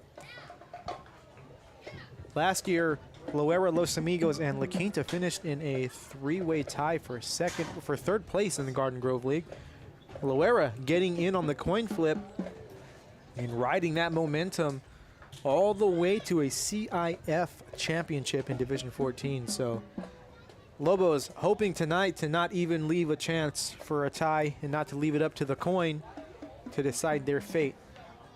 Winning this game is going to give them a good track to getting an automatic berth in the playoffs if they can win out. Of course, Bolsa Grande playing some tough football as they defeated the Santiago Cavaliers last week 14-8 for their first victory over the Cavaliers since, I believe, 2008. So the Matadors looking to make some noise in the Garden Grove League. Of course, they were the first Garden Grove League to win a CIF championship back in 1986 over the Saddleback Roadrunners and I believe the Central Conference. So it's been a while since the Matadors have been on top of that mountain, but they're making some noise, which means their matchup tomorrow with undefeated and four-time defending league champion Rancho Alamitos is going to be probably the game of the night in the area tomorrow, at least in Garden Grove, of course. But we are here covering Los Amigos tonight and covering Garden Grove tomorrow, since we were not able to cover Garden Grove back in week 2 when they hosted Santa Ana here at Michael Mansour Stadium, as we had a few Wi-Fi issues. None of that here tonight, though, as we are hardwired. Learn a lesson.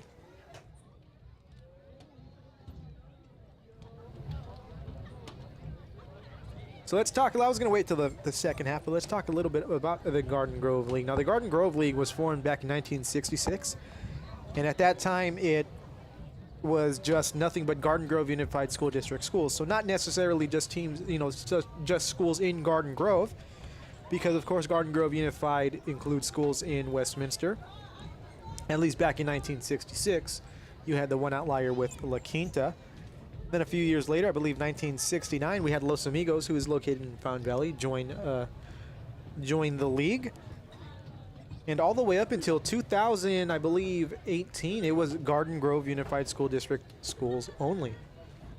But now with the addition of Loera, who was added after Garden Grove was moved out into the Big Four League, you now have a mixed bag in the Garden Grove League, so no longer exclusively tied to the Garden Grove Unified School District. It now features Anaheim Union High School District School Loera. So, Garden Grove, you might think, oh, Garden Grove teams and, schools in Garden Grove League, but no, it was originally Garden Grove Unified School District League, but now, not anymore. So, with the way things are nowadays, we'll see how long that lasts, if there's any more shuffling, if there are any more teams moved in, if there's a conference. Now, I don't know if there is. I'm not giving any insider information, so don't run to, your neighborhood reporter and say you've got an inside source that said X, Y, and Z is going to happen.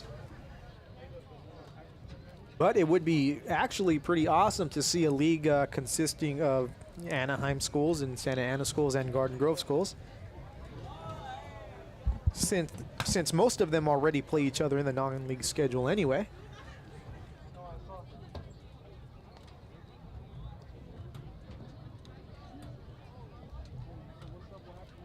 Again, a good game so far, especially if you're a Lobo fan. The Lobo defense doing a very good job keeping this Saxons offense in check. Lobo offense getting 2 nice scores to make it a 14-0 lead.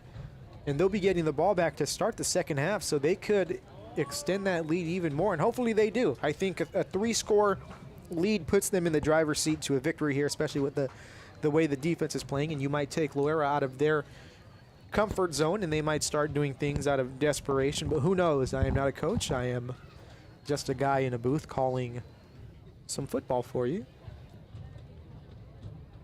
But we should have a good half of football on tap. And if you're a real fan of high school football, then feel free to tune in tomorrow night as we have the Garden Grove Argonauts hosting the John Glenn Eagles right here at Michael Mansour Memorial Stadium for Game 2 of this Week 7 quote-unquote doubleheader. On Garden Grove Unified School District Athletics High School Football Friday, even though this is a Thursday, and thankfully we don't have any Saturday games. Now, of course, a few years ago during some of the wildfire weather, there were a few teams who actually played on Mondays and maybe a Tuesday game. I think back in 2007, I believe.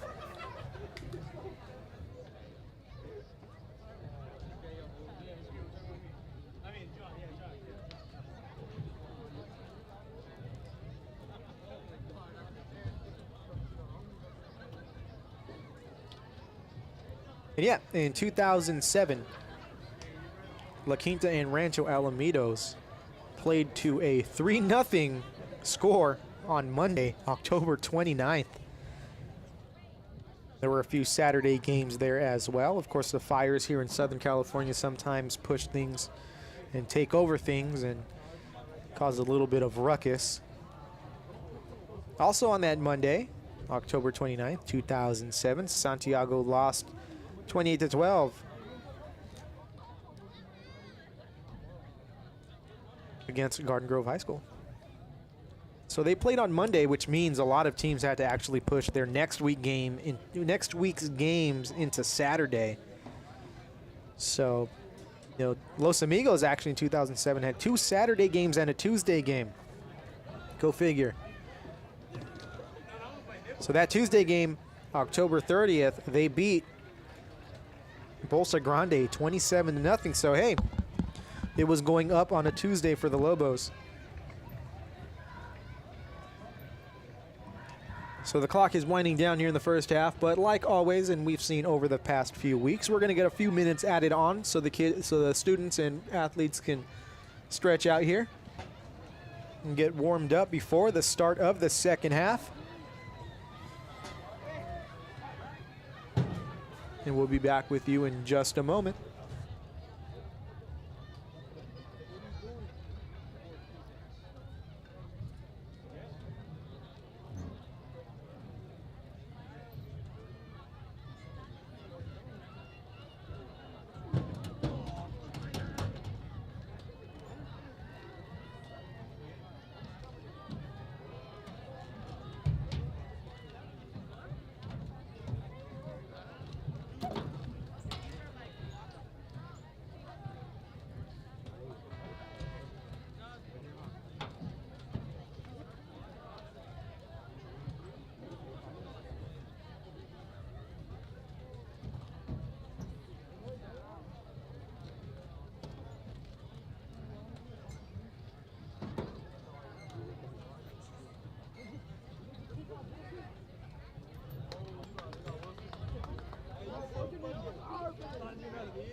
I have to say this, I enjoy broadcasting these Los Amigos games.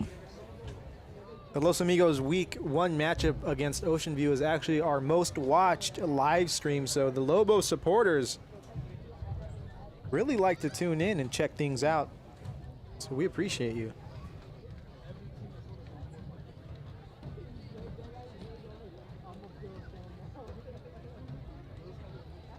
This is humble beginnings here on Garden Grove Unified School District Athletics High School Football Friday. There's only 3 of us trying to make everything go, and a lot of times there's only 2 of us. But we try to bring you the best experience that we can, and everything that we do is for our student athletes, it's for our families, it's for our school communities. And we're going to continue to strive to bring you great experiences and learning and growing as well.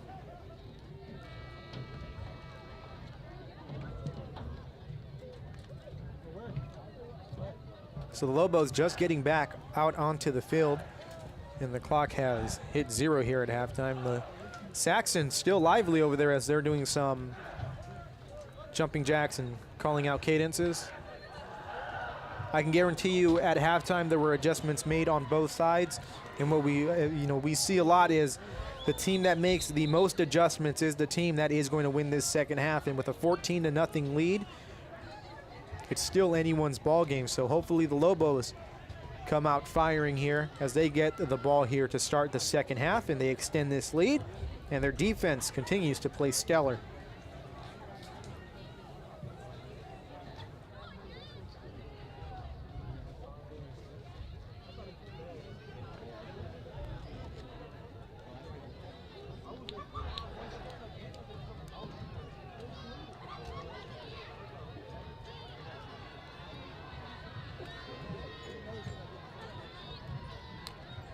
So here we go, the teams are getting ready and getting lined up for the start of this second half.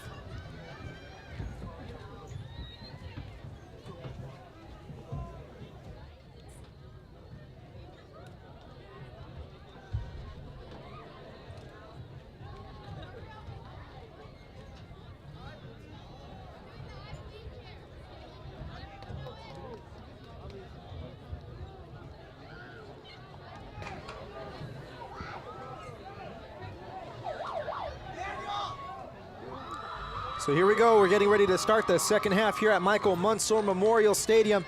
David Mora here, thank you for tuning in to Garden Grove Unified School District Athletics High School Football Friday on a Thursday. Remember, we'll be here with you tomorrow. Tony Romo's not calling 2 football games this week, folks, but I am.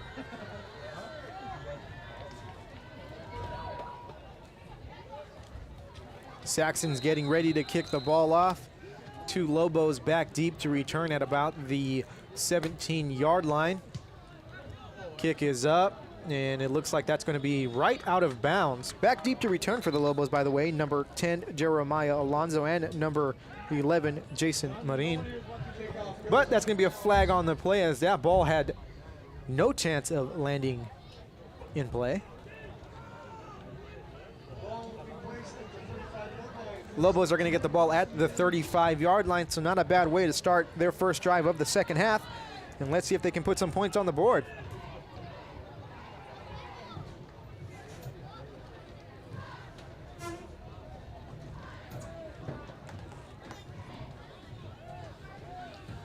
Again, let's see if any adjustments were made or what adjustments were made. Let's see how each of these teams is going to start the second half. First drive set the tone, just like first drives of the game. The first drive of the second half is really going to set the tone for both teams.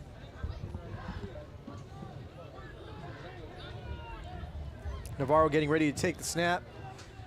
He's got 3 wide receivers, 2 to the bottom of your screen.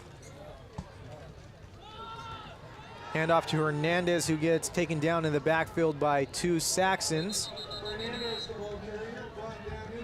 He was driven back a bit, but it looks like they're going to spot the ball at only a 3-yard loss, so it's going to be 2nd and 13 for the Lobos.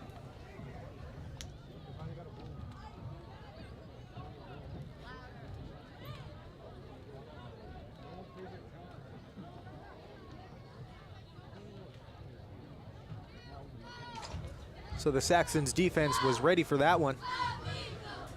And that brings up, again, 2nd and 13 for the Lobos. Lobos this time with 4 wide receivers. Hernandez in the backfield there with Navarro.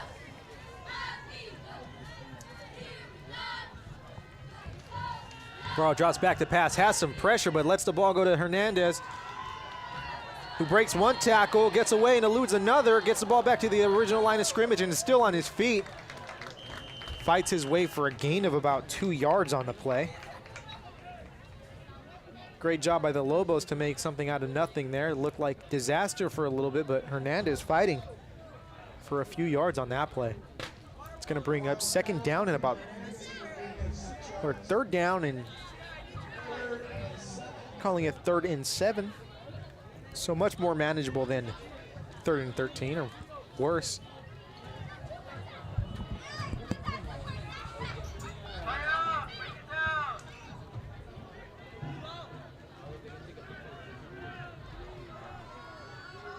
The Lobo student section here about to get fired up here. Trips left for the Lobos. Navarro in the backfield all by himself. Drops back to pass, looks to his right, has a man open, complete. Gain of about 5 yards on the play. Ball caught by number 8, Chris Flores. Like I said, the Lobo student section now getting a little bit fired up. Again, trying to get their team energized to get themselves a score here.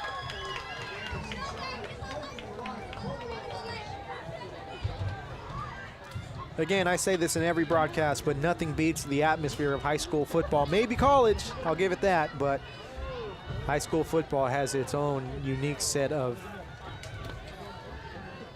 nuances and great atmosphere. Navarro under center, I formation. Decides to keep it himself, and it's going to be close. The referees are looking like they're spotting it in 1st down territory here, and they are. So the Lobos calling Navarro's number and getting the 1st down.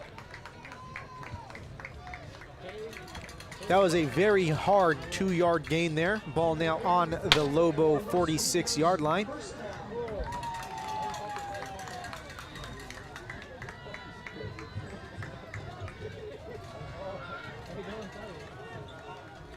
Lobos already having the ball for over 3 minutes here, so clock management, very good.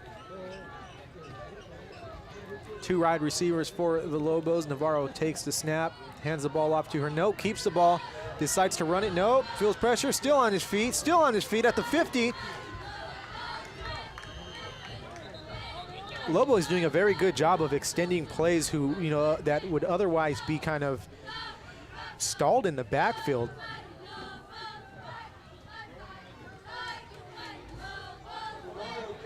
But there is a flag on the play. Navarro got himself a gain of about 7 yards on the play, but again, flag on the play, and it will be against the Lobos. So perhaps the reason why Navarro was able to escape that rush and extend that play was because of a holding penalty.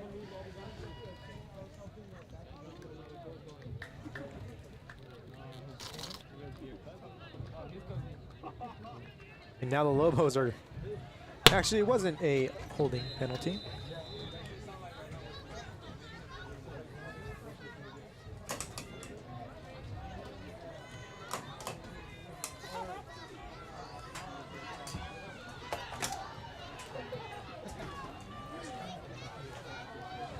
We are now being joined by Los Amigos Athletic Director, Chris Sandro. Hey, David, how you doing? I'm doing fine. How about yourself? What do you think about the game so far here tonight? No complaints from me over here. And definitely not on that play, as the Lobos are going to get themselves a 1st down to extend this drive. I was just mentioning how they've already taken now 4 minutes off the clock here. So, you don't think about the clock here early in the 3rd quarter, but. Well, we definitely don't think about the clock. We throw the ball a lot, so. which is a change. You think of Lobo teams from the past, and it's just been run, right? Absolutely. 16 years of doing this, I've never seen us throw the ball this much. It's refreshing. I like it. It's always a surprise and probably a welcome change, right? Well, with this score, it's definitely welcome. So we'll keep it going here. No pass on this one as the ball is handed off to Hernandez for maybe a gain of about 1 yard. David, let me tell you, thank you very much for doing this. You know what? It's my pleasure. I was just saying that I love doing the first game for Los Amigos. It's our most watched game. So I have no doubt that this is probably going to shoot up to be the second most watched. So I will do nothing but Los Amigos games because the fans love it. The engagement is there. And we're definitely glad to be here, you know. Well, we are glad to have you. This is quite a setup you got here. Look at these 2 helpers you got here. Thank you, gentlemen, for being here. Definitely got Scotty Nin here. He's an alum from Garden Grove High School, class of 21. We'll allow you to be in here. We let him slide, you know. And we got Ben Nguyen, who's a La Quinta senior right now. He's in our Public Information Office internship program. Thank you, Ben. All right, here we go. We've got another flag on the play. How do you see from up here? You got some binoculars anywhere? You know what? That's one of the next things I need to buy. I haven't purchased any. I rely on my cameraman and just sheer luck to figure out what's going on.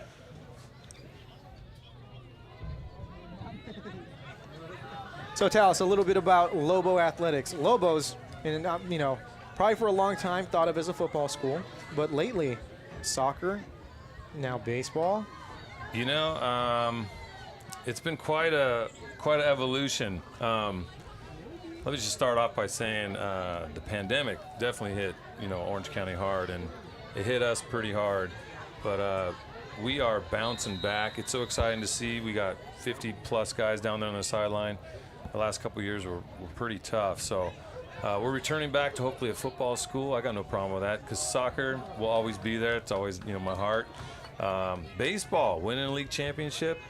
First one in school history, right? First one in school history. That banner no longer sits alone, So, and that's definitely good to see. You want to see, the school have success in all sports and not just a few. As Navarro airs that one out, just out of the outstretched arms of Miguel Radia. That would have been a beautiful play.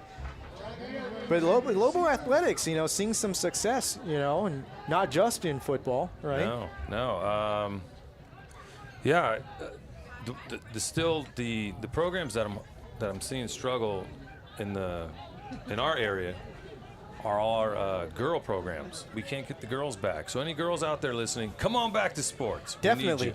Hey, you know what? Just a few years ago, girls soccer winning that CIF championship right here on this field. There you go. I was here covering that. Very cold night. Were you? I was right. I was here taking photos for the district, and I just remember not being able to feel my hands after, but being worth it. To be here and see that celebration. You might need to come back because we win when you're here. So here you go. You are invited back anytime. I love that. I will be there. And hopefully, we get another win here tonight. It's looking good. That first game against Ocean View I covered was a nice opener, for Los Amigos football here. That's why I waited to the third quarter. I want to make sure, we were up before I came and talked to you. You have to, right? Just in case. Yeah. If we were down, I don't know. It wouldn't be very fun. And then you just hope that, while you're up here, things don't go awry, right? Yeah, I don't want to be the reason, right? Loss of 20, loss of 15, and just. But don't worry, this happened when Dr. Avina was up here, and then they still, they were still able to move the ball. Good. And let's see, who knows? You might be here the way things are going for the whole third quarter, because now we only have 5 seconds left to go here. Lobos facing a 3rd and 20. And another timeout. So now things are slowing down a little bit. I take it you don't have commercial breaks. We don't have commercial breaks. Right, let's do this. We're not able to push products yet, but we're looking for sponsorships. If you want to split, if there's any food sponsors are definitely welcome. All right, I'll look into that. Here we go. I was pushing some pink shirts down there, so we can advertise those if we need to. There we go. So you've been every week to a game? Yeah. So we started with Bolsa in week 0. Mm-hmm. Then we went to Ocean View to cover the away game there, which is very rare. Then we came back here to Garden Grove, and our Wi-Fi went out in the second quarter. Okay. So we're returning them the favor tomorrow. Okay. Then we bounced, I believe it was La Quinta the next week in a rainy game. Then Santiago, then Rancho, Pacifica last week, and here we go with Los Amigos giving you the home game. that we were, Are you going to be doing playoff games?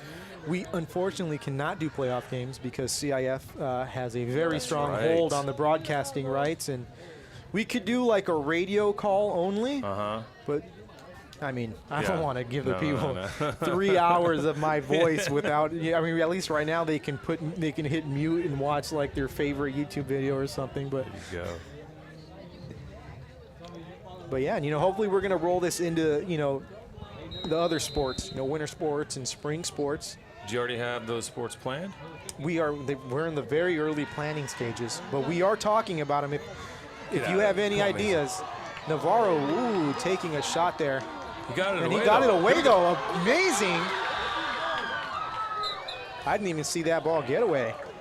Pedro Hernandez somehow ended up with that. See, I can't see up here. Did you see exactly what happened there? Just like Coach drew up. I saw it. Exactly. Oh, that's the one he was running in practice at. Yeah. Okay, there we go.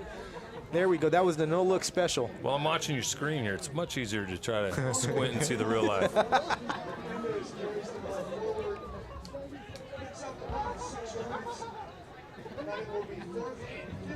It's going to be 4th and 15 here for the Lobos. And making sense, you're going for it. Empty backfield, so I wonder if this is going to be a pass.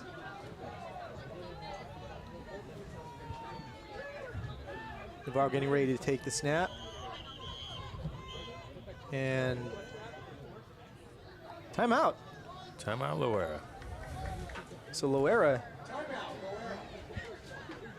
I don't think tell me they haven't taken 2 timeouts here already in the second half. I see that's just the clock. The clock management is fantastic in the next room. They're on it before it's even called here. Let's give a shout out to them. I gave a shout out to Dennis did? Dierk and to Mr. Oberacker, and I also said I had some big shoes to fill. I heard their game that they called against Bolsa, Los Amigos and Bolsa in the spring season. Thumbs up, gentlemen.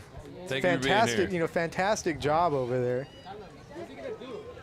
They're over there with Dan Albano from the OC Register. So you've got I was in the booth last year with Fryer for the Pacifica Tustin, and that was one of the hardest games for me to call because I can't say anything wrong. I've got this football guru next to me, but he was helping me out and giving me Did he jump on the mic at all? He didn't jump on the mic, No? but he had binoculars, so he could see, He could help spot. Professional, right? Perfect. He could help spot.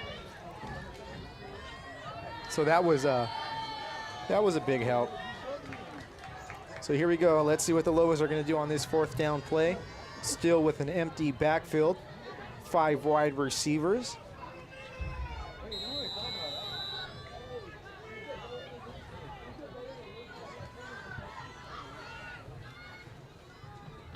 Man in motion. Barrow takes the snap, looks to his right, passes over the middle. Ooh, whoa. That ball was nearly picked off. Pass broken up, actually, by Loera. Really wouldn't really have mattered. It would have been probably a little bit better.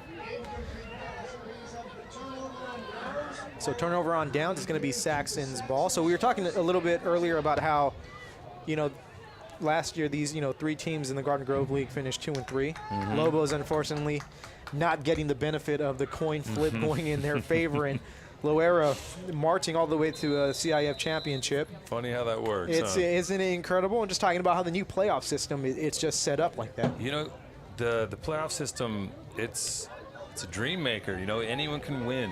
Not like the old times where even if you are a great team, maybe you're in a tough division, you have a really tough first game and get bounced. So. Oh yeah, and I used to see a lot of those as the Saxons get themselves a big pass play here. It's number 9. Probably not number 9. Number 3, it looks like. Remy Ibarra. But going back to the divisions, to see Loera come out of, we played them, I think, week 6 or 7, and beat them at their place, and then they got a couple people back off of whatever injury or grades, and then to march on to the championship. I mean, congratulations to them. That's huge, and it's great that it's in our league, Yeah. And this new division system with CIF is what makes it possible. So You know, a little bit of that, you know, Garden Grove, Anaheim kind of rivalry for me kind of fit in there. I'm just like, oh, it just had to be them, didn't it? But, you know, it is good. It is good for the Garden Grove League, you know, to show people like, hey, we can hang with you know, with those big schools. that reminds me, where'd you go to high school? I went to Rancho from 10th grade to 12th grade, but I went to Los Amigos my That's freshman right. year, and that's when they had the three-headed monster of Maputuatu. They had Sammy's. They had more than that. So they had more than that. They had Sam Islas, Alex Toaloa, the older Atuatasi. I mean, they had some guys, you know. And so I grew up around Garden Grove League football, and I remember being a kid. I was on the Rancho sidelines a lot because my dad worked at Rancho, and to me, that black and orange was always menacing. Oh boy, I always saw Early it as just like, 2000s. yeah. And, you know, even before that with, you know, is it Andrew Niamata way back, you know, Matagi, like those were names like I remember just like, oh yeah, these are some bad dudes with Takahashi leading the way. And yeah. it was good to see him here at the game a few weeks ago honoring John Yeah, McDermott. John McDermott. That was a great night for us. A lot of Lobos came back to honor him. It was great to see Coach T out there talking about John. We are going to have speaking of that, we're going to be doing another class of our Los Amigos Hall of Fame next year. And it looks like Coach T is going to be honored at that. So any alumni, well, I'll let the you talk over Saxons that getting here before we on the play. board as they finally break that 0-0 on the scoreboard for them. But yeah, you know, Takahashi, legend, you know, beyond, you know, Los Amigos, coaching at La Quinta and taking them, I believe he took them to the semifinals, maybe even a final. Can't remember if it was a final, but definitely a semifinal in the late 80s. Yeah, he was at Santiago, I think. And then, yeah, I think La Quinta, He was definitely at La Quinta. Then he left, you know, he was at Los Amigos and left a little bit, but that desire to coach when they had all those, you know, all those studs come in freshman year, and he ended up taking them to, you know, those guys didn't lose a league game all 4 years, so, and that's going to be good. So the Saxons cut the lead in half as we now have a 14-7 score here at Michael Mansour Stadium. Very impressive, David. You've been doing your own stats and graphics on the, Trying here. you know, this is impressive operation you know, got here. We're trying to bring an experience, you know, for our Yeah. players, for our staff, for our families, and just something that people this can is look back great. on. And oh yeah, you know, it's fun, and I'm so lucky and so blessed to be able to do this and to be up here. And thankfully, we have the district facilities now, because if I would have had to be on a scissor lift doing this, Oh, yeah. Oh, that was some scary times when it got windy. yeah. Or, you know, in that box at the old Bolsa Stadium where it would just move anytime you even looked at it. Yeah, we're excited at Los Amigos. We're going to get our new facility next year, our brand new all-weather track and turf field. And you know what? Long time coming and long overdue. That's going to do so much for, you know, the students and for just keeping students, you know, here. I mean, let's not shy away from saying a school in Fountain Valley to not have Fountain Valley students. You know, they might, you know, look at a neighboring district and see a little bit of gold, but You know, we're welcoming. yeah, Come on home. come on down. We are Yeah, right there. Come home.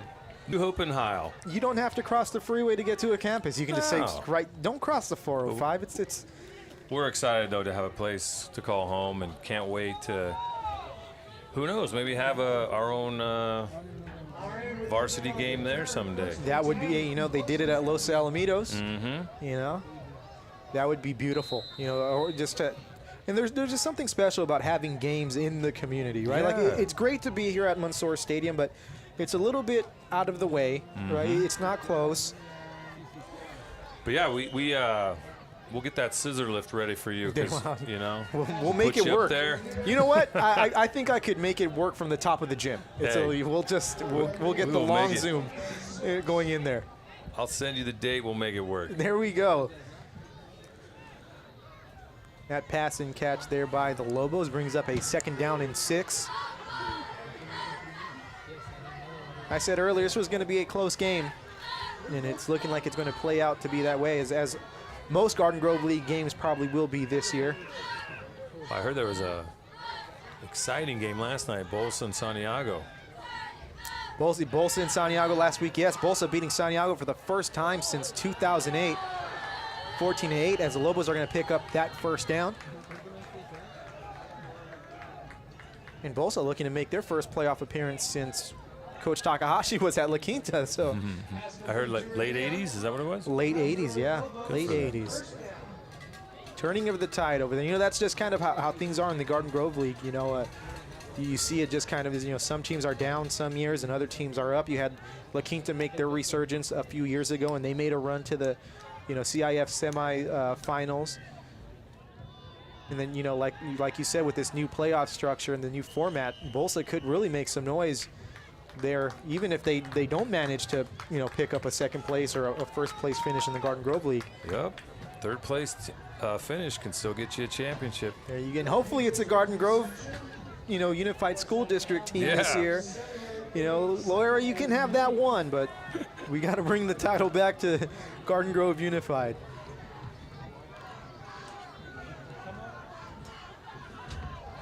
And, you know, it's just awesome to see. Like, there's some leagues, you know, you've got 2 or 3 teams winning CIF championships. It's amazing.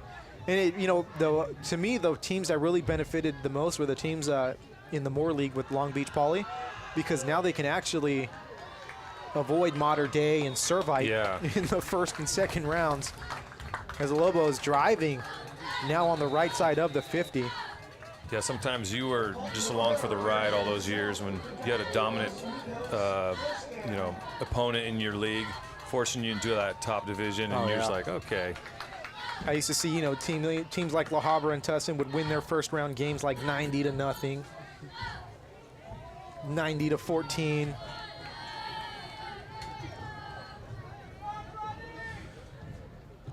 So Lobos now with the ball at the 45-yard line, looking to answer that Saxon score.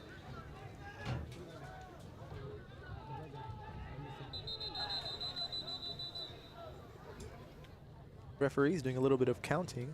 We're playing duck, duck, goose out there, and someone's going to get a penalty for having too many men on the field. And hopefully it's the Saxons, and it looks like it might be. So the Lobos getting some free yards on that one. And they'll take it. Now 1st and 5 from the 40-yard line.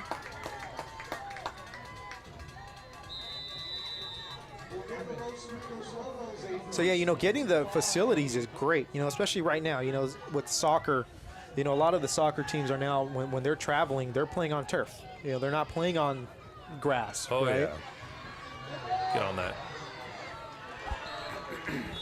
Lobos avoiding disaster on that one as they recover the fumble. Yeah, it does make soccer a bit tricky when you're one of the last real grass fields out there. It's a different game when you step on this turf, and it's a lot bigger and a lot faster. More, you know, more bounces, right? It's just a different game. And probably more consistent bounces because you don't have, you know, a mound of grass that's just going to ricochet a ball. Yeah, you don't have the natural impediment. Navarro takes a snap, fakes a handoff, and incomplete pass on that play.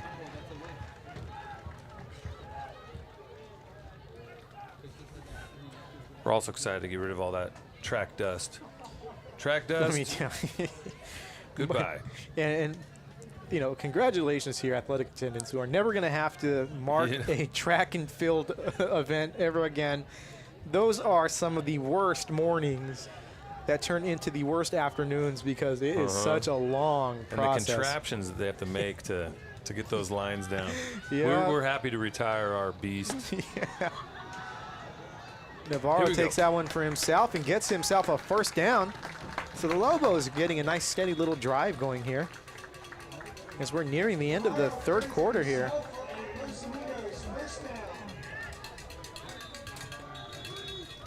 So we've got a timeout on the field, injury timeout here.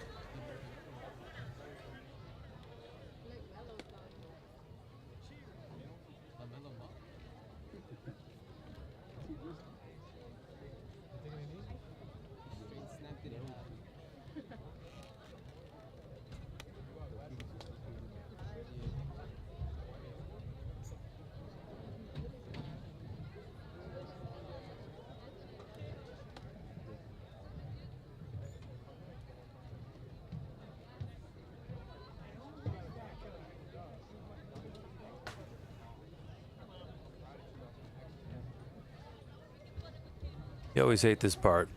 At least I do. Yeah, this is nothing that we want to see, and hopefully this young man can. Was it 57, Mauricio? It looked like it, yes. Either 57 or is there a 52? It was 50. It was 50, definitely a 50, so 57.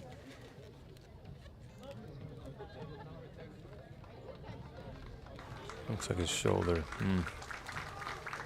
It's a good sign, though. He's walking off here on his own.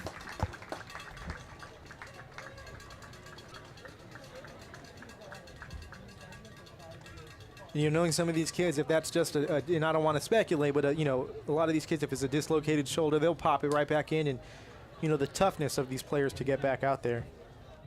Football is not an easy sport. No, no. Just. That's why I stopped playing in 8th grade. You know, you think you want to play, then you step out here. Maybe you get hit once, and you rethink things. So, Chris, I had a choice my freshman year. I either play Pop Warner or I go out for the freshman football team at Los Amigos. And let me tell you, I've never had an easier decision in my life. You were probably hitting the weights, though, all summer, ready to go. I could not gain a pound. Yeah. Don't have that problem anymore, but back then, that was an issue. Navarro takes a snap, hands off to Hernandez. He takes it to the left side, still on his feet. Gets himself a good gain of about maybe 6 yards on the play. Maybe 5. But yeah, you know, a lot of these football players, they're not just football players. They're scholar athletes, right? So they're putting in the work in the classroom, then going out and. Yeah, I mean, so much time dedicated to this sport. You know, they are lifting weights, 3 o'clock to 4 o'clock. Then they're practicing. Then they got to put time in to do schoolwork.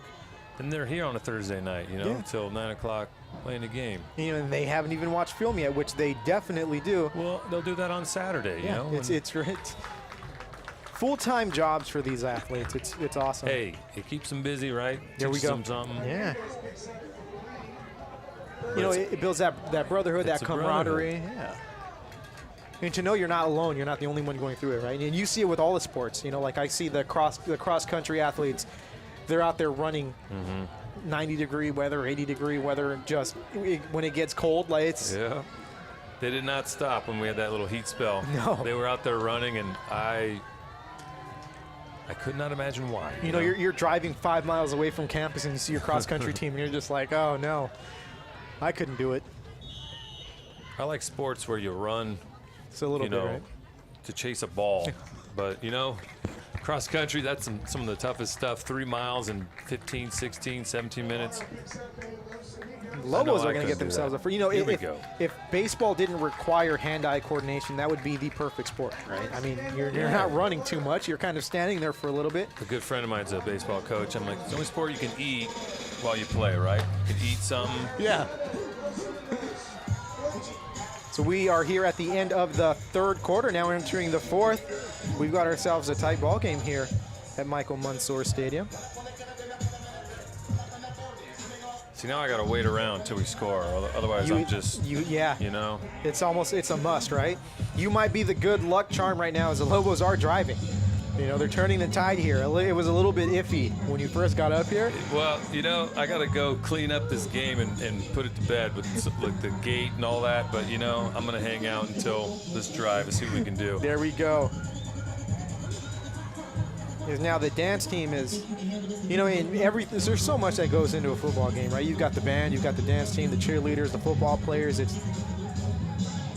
You've got the crowd out here, very lively on a Thursday night.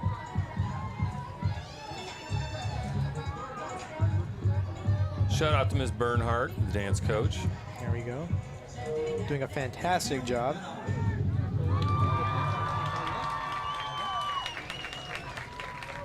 So one thing I always like to talk about is like the coaching staffs, right? So do you have a lot of Lobos who have returned to coach here?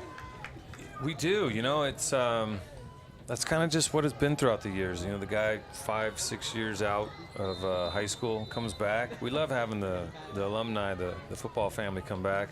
We got about 3 or 4 of them on the staff right now.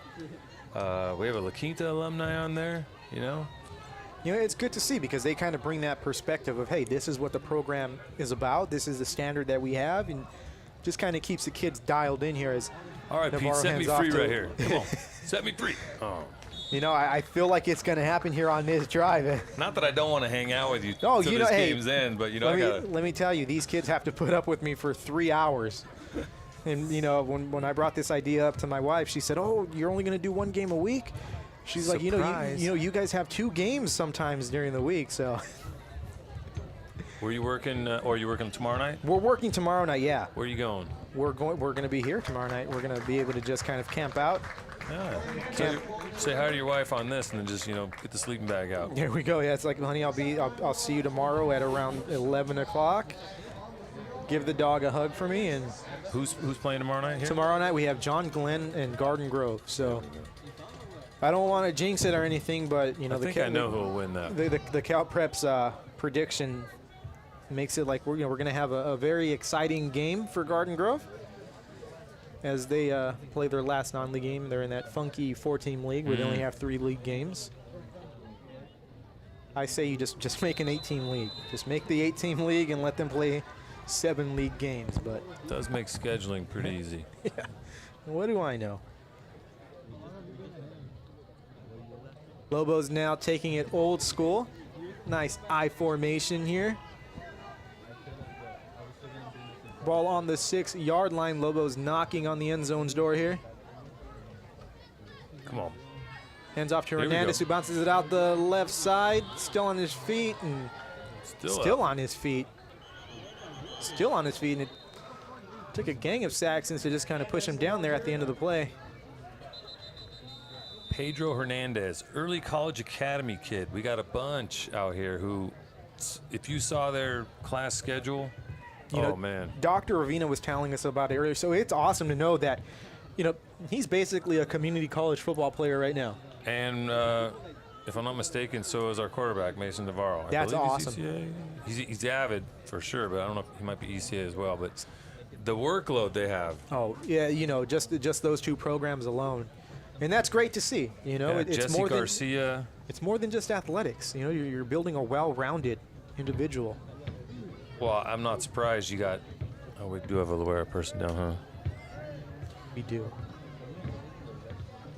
But not surprised you see these intelligent kids having success on the field. Yeah. You know? Who says you know, it's all. You know, that stereotype is long gone of you know, the dumb jock. Like Yeah. he's a, you know, and you see it a lot. You know, student athletes getting 4.0s and 4.3s. Where do you find the time?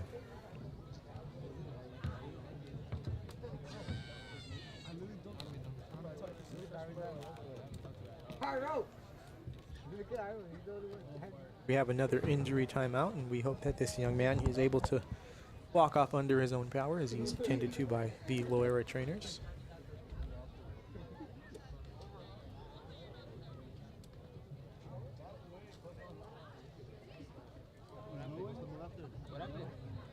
So Coach Guess here, I haven't even brought this up here tonight. His son having himself a season at El Medina. Yep. That's I don't have a chance to follow many schools not named Los Amigos, but I do hear he's doing fantastic Yeah, this and season. I definitely like to watch. And last week they had a game, I believe it was last week, against Villa Park. And Villa Park, long known to be the class program there in the Orange area. And, you know, earlier this year they had a battle with Orange High School, and everyone was talking about, oh, the best team in the area, the best team in the area. El Medina went in there and took care of Villa Park, and they proved that they are the best team in the How area. does X look? They call him X. You know, he can run. He's your typical, you know, dual threat as a sophomore to be leading a program and, you know, defeating public school powers like Villa Park. He's only going to get better from here. All right, boys, set me free right here. Punch it in. Here you go, Navarro getting ready to take the snap, looks to his right, passes the ball, that's complete, and it's going to be a touchdown. Adrian Ramirez, There we go. who just set Chris Sandro free here as He said, the "Go Lobos. get back to work, Sandro." Lobos taking themselves a 20-7 lead here. Chris, I thank you. I appreciate you David, for joining I thank us. you for having us. And say hi to your dad for me. I definitely will. You know, I don't know if he's listening tonight because it's a Thursday, but he's usually listening in. No, he's not. What's up, Frank? I usually get, I usually get the text messages like, hey, this is going on, but I will definitely let them know. David, thanks for having me. I really do appreciate it. Definitely. You're doing a great job. Hopefully, it's been a long time coming. Hopefully we see each other in, the winter or the spring, and we're covering another sport of Los Amigos. Well, we'll be there. There we go. Look at that. And the PATs block, so it's going to remain 20-7, but you were being nice by saying blocked. I think he just sandwiched that. We'll call it block. All right, David. All right, Chris, thank you very much. Thanks, guys. So here we go.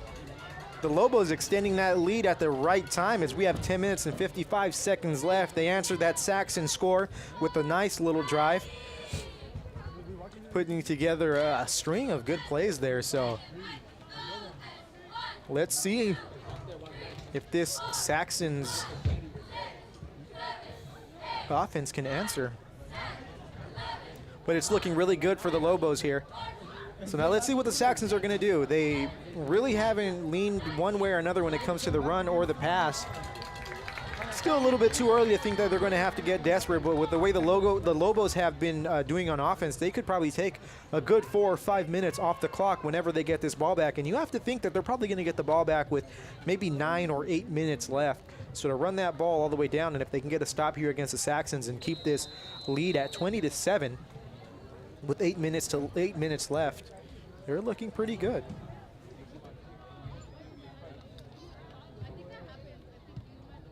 We have an update here. Santiago defeated Bolsa, or not Bolsa, Santiago defeated La Quinta 26-6 over at Bolsa Grande Stadium, so thank you for that.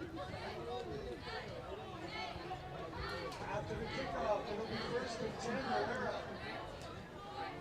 So it's now going to be first and 10 Loera. It looks like from about the yard line. It's always a fun time here and just opening up this booth to the different school staffs and the administrators. And last week we had a football player who was, out with an injury who came up to the booth to talk with us. It's fun, and it's definitely a great time for me here, and I'm enjoying my time calling these games. And hopefully this is just the beginning, and we have a nice long run of calling not just football, but other sports as well. Saxons with 3 wide receivers to the right side. Sanchez takes a snap, looks to his right, feels the pressure, pocket breaks down, decides to keep it, and gets maybe a gain of about 1 yard on the play.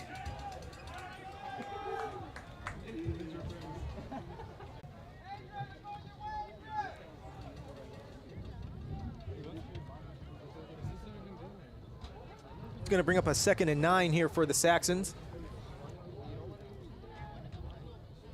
as they look to answer that Lobo scoring drive here. Clock's still running. You have to think that if the Saxons can't answer here, then the Lobos are going to do their best to milk as much time off the clock as they can.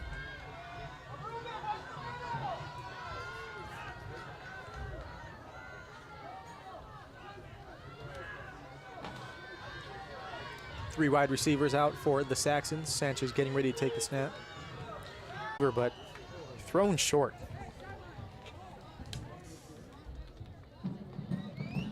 It's going to bring up 3rd down here for the Saxons.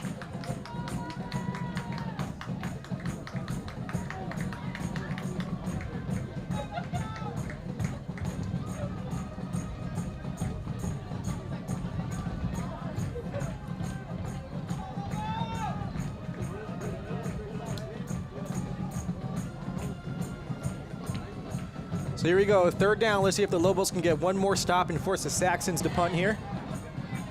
Saxons with 4 wide receivers, 1 man in the backfield with Sanchez. We're going to have a timeout here. Lobos, so Coach Guest going to pull the guys back here and discuss a few things. Timeout, Los Amigos. Hot off the presses here. Thursday night football. The Colts defeating the Broncos 12-9 in overtime. So more of a baseball score than a football score.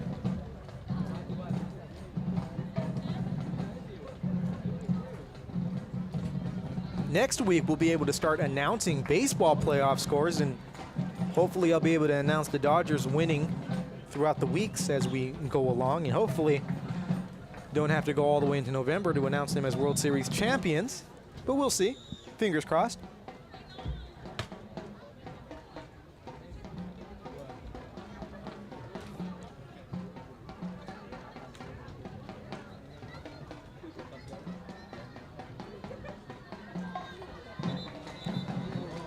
So here we go as the Saxons come out and line up for their third down play.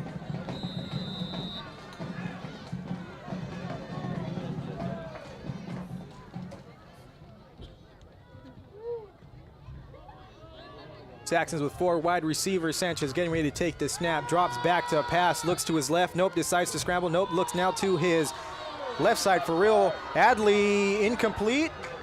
Woo! Pass intended for Adley, but incomplete.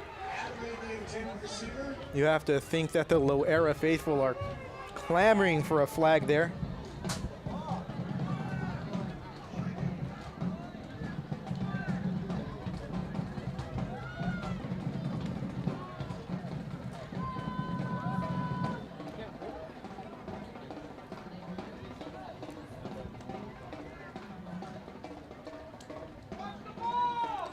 So here you go, 4th down here for the Saxons.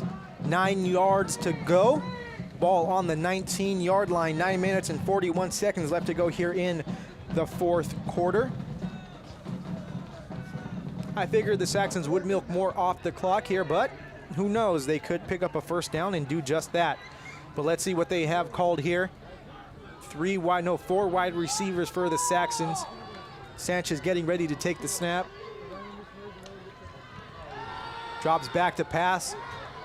Lets it go over the middle. That's going to be incomplete. So the Lobos are now in really good field position as they are going to get this ball at the Saxon 18-yard line, looking to extend this lead one more time. And you have to go ahead and figure that if the Lobos are able to get into the end zone here and take a 26-7 lead,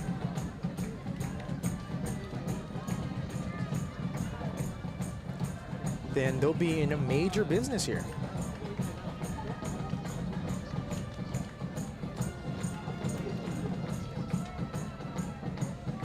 And the band has me swaying a little bit. Like I said, this high school football atmosphere beats nothing. Or nothing beats this high school atmosphere. We're 4 quarters in, folks. Sometimes I get a little tongue-tied here.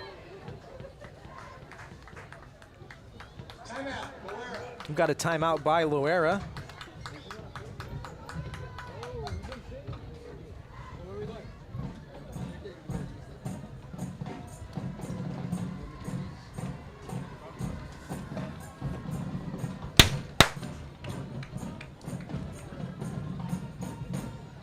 So here we go. Let's see how the Lobos are going to approach this drive. Really no desperation here. But of course you want to get into the end zone. You want to extend this lead and really put the game out of reach. Remember, the Lobos did win this game last year and still ended up in that 3-way tie for 3rd place in the Garden Grove League. Ended up losing that coin toss. Loera able to sneak into the playoffs, and you know, I believe they finished 4-6 and ended up finishing 8-7 with a CIF title under their belt.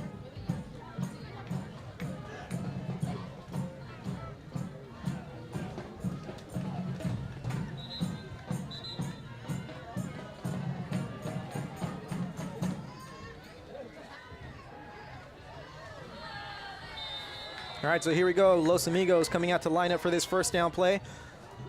Ball at the 20-yard line, it looks like. Navarro getting ready to take the snap. Man in motion. Handoff to Hernandez. Nope, Navarro's going to keep himself and go up the middle. Breaking a tackle or two and rumbling into the end zone. That's going to be a touchdown for the Lobos as they now extend this lead 26-7. And you have to think that maybe, just maybe, this game is a little bit out of reach. However, crazier things have happened in high school football. It's not over yet. You can say there's still a lot of time on the board. But again, if you're a Lobo faithful, you got to be happy with what you are seeing here tonight by this Lobo offense and this Lobo defense, as the Lobos look to extend this 26-7 lead with this extra point.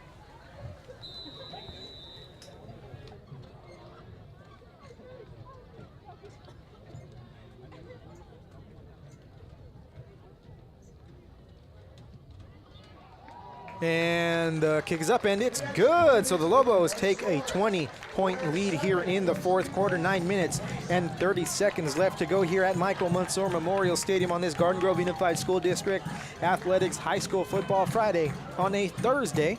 David Mora here, thanking you for tuning in, and hope that you are enjoying the experience here. I know I'm enjoying this game, as the Lobos representing Garden Grove Unified School District very well tonight here against Loera. Loera not that far away from here, actually, just right up the street here. You make a right on Euclid, you go down maybe a mile or two, and just right there. So Garden Grove adjacent.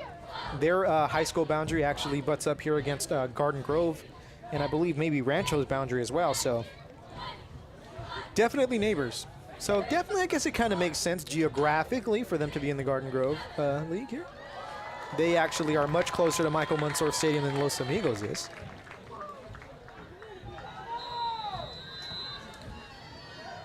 So here we go as the Lobos get ready for the kick. Miguel Redia getting ready to put his boot on this football.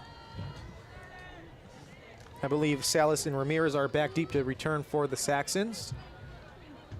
Again, another squibber. Fielded at about the 26-yard line or so, and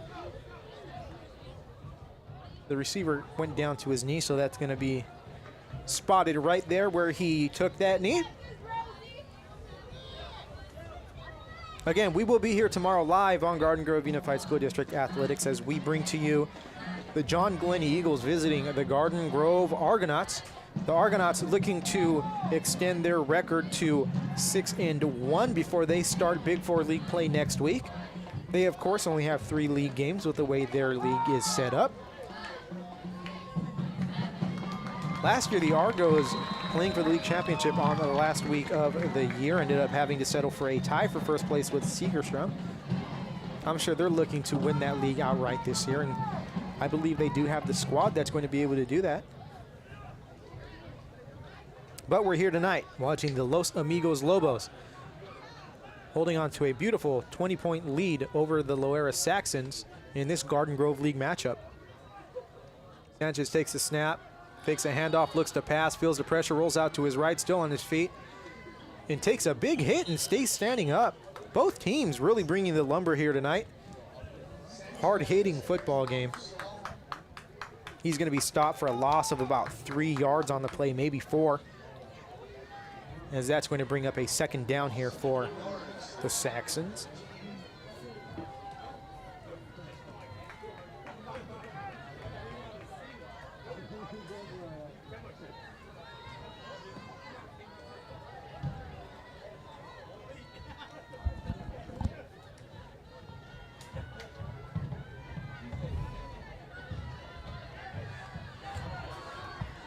So here we go, Saxons now with 3 wide receivers. Let's see if they're just going to start airing the ball out to try and get back in this game, as running the ball is not going to really do them any good here.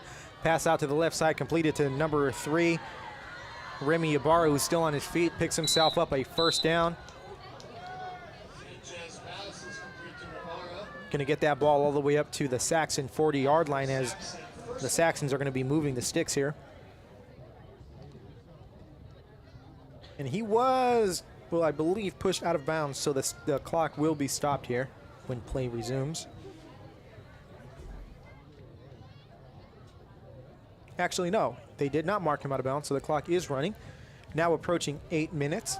This is where I originally thought the Lobos were going to get the ball and be able to run about 4 minutes off the clock. But Loera turning the ball over on downs with about 9 minutes left to go, and the Lobos driving it in for their 4th touchdown of the night and taking a 27-20 lead, as now we have a flag on the play, and it looks like it's going to be a offsides on the Saxons. So Saxons marching the wrong way, facing now a 1st and 15 from their own 36-yard line. Clock still continuing to run here.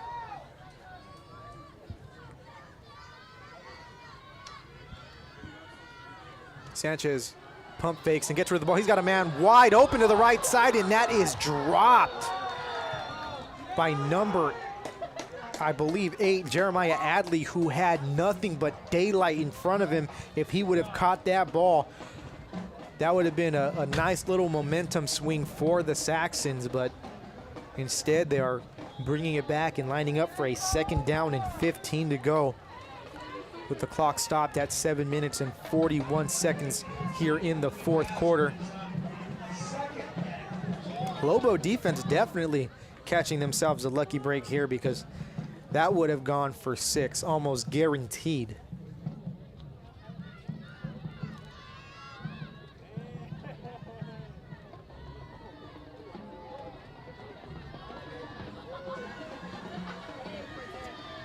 So here we go, Saxons getting ready to line up for this 2nd down play. Sanchez takes a snap, drops back to pass. Beautiful block there by the Saxons. But Sanchez going to get nowhere as he gets sacked, brought down by first number 42 and finished off by number 17. So Eric Ramirez and Joe Mejia teaming up for that sack. The Saxon line doing a great job of blocking, but didn't account for those two. As the band is now getting into it here. 7 minutes and 12 seconds. Clock running here in the 4th quarter. Saxons really not showing any urgency here. Facing a 20-point deficit and a 3rd and 15. 3 wide receivers spread out. Sanchez takes a snap, rolls out to his right, looks to pass. Looking for Adley again. Adley this time picking up the ball and still on his feet and driven out of bounds at about the 28-yard line. So Sanchez finally getting hooked up with Adley there on the right side and picking up a big gain and a 1st down.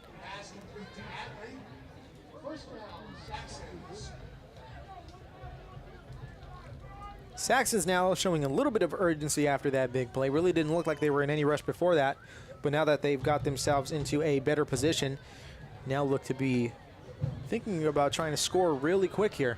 Again, this game is not over, and stranger things have happened in high school football.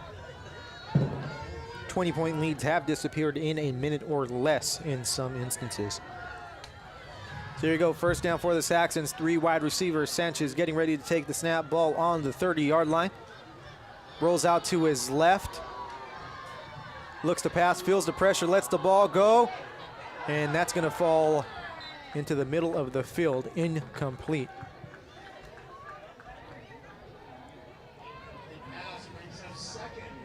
Nearest receiver to the ball was Adley, but still a good 10 or 5 to 10 yards away from being able to make a play on it.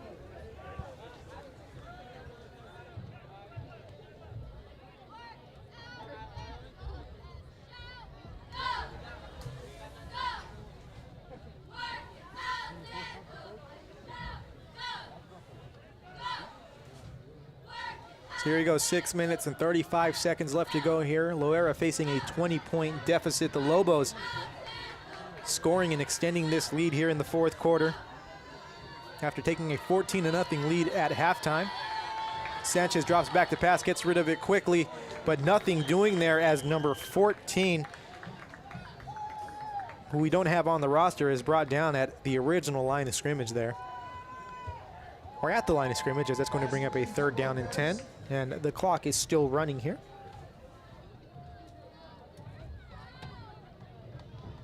So Lobos jumped out to a 14-0 lead before the Saxons got back into this game, scoring a touchdown there in the 3rd quarter. Lobos answering that one up to make it 20-7 before the Saxons turn the ball over deep in their own territory, giving the Lobos beautiful field position. And they march their way into the end zone to score their last touchdown. So it looks like the clock did stop. We got 6 minutes and 17 seconds left to go here. Trips left for the Saxons. 1 wide receiver to the top of the screen. Sanchez dropping back to pass, of course, has a man open to the right. That ball is complete to number 3, Remy Ibarra. That's going to be a 1st down for the Saxons as they continue this drive.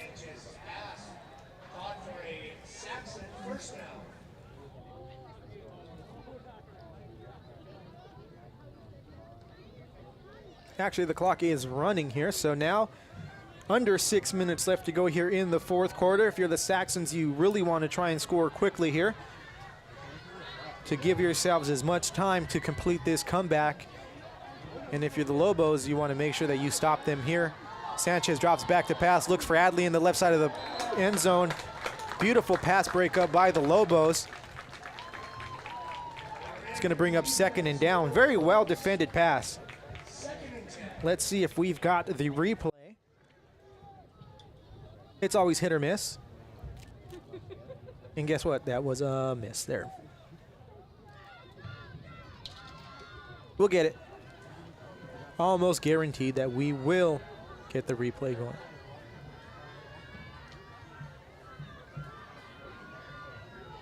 Here goes Saxons coming out to line up for this 2nd down play.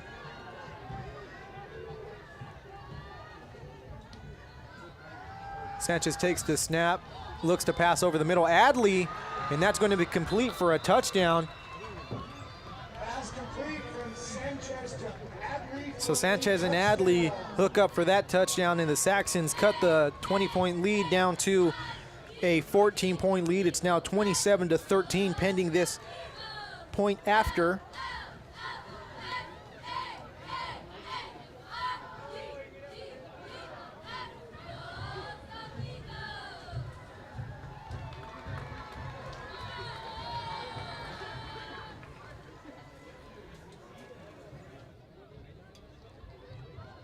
Number 24 lining up for the point after attempt. The kick is up. That's going to be good. So the Saxons scoring here in the fourth quarter to make this a 27-14 game. Lobos still in command here. 5 minutes and 35 seconds left to go here in the fourth quarter.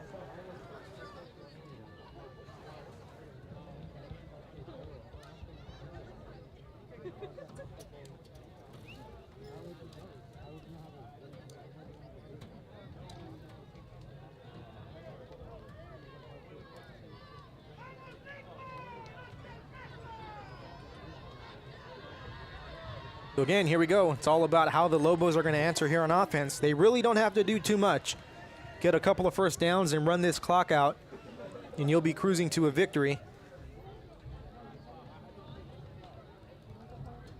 Can almost expect them to keep the ball here on the ground, but the question is, are the Saxons going to be lined up for an onside kick? And it looks like they are bunching their players up. Lobos certainly expecting it. So let's see what's going to happen here. And they definitely will be onsiding here.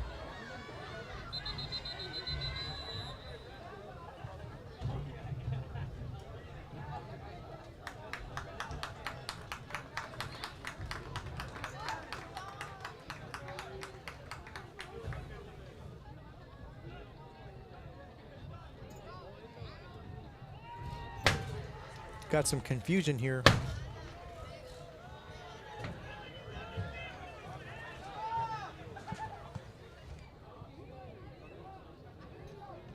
Looks like we're going to have a penalty on the Saxons, and that's going to march them back 5 yards.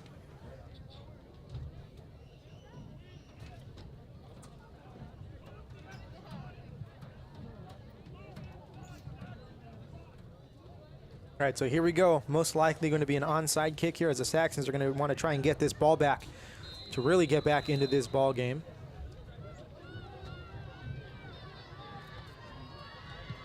And no, they kicked it away and received by the Lobos at the 20-yard line, taken to the 30, and then taken back down at the 30. Marin with the kickoff return, but it will be Lobo football. 1st and 10 from their own 30-yard line.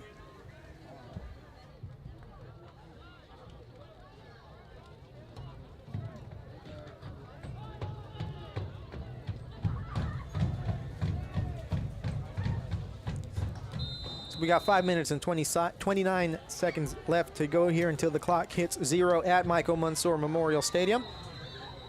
The Lobos holding on to a 27-14 lead here over the Loera Saxons in this Garden Grove League matchup. The Lobos looking to bounce back after last week's opening league opening loss to Rancho Alamitos. Looking to even things up and get to 1-1 in league and stay in the mix of things. Definitely looking to get themselves a playoff spot. It would be the first time they made the playoffs since, I believe, 2000, and I had it.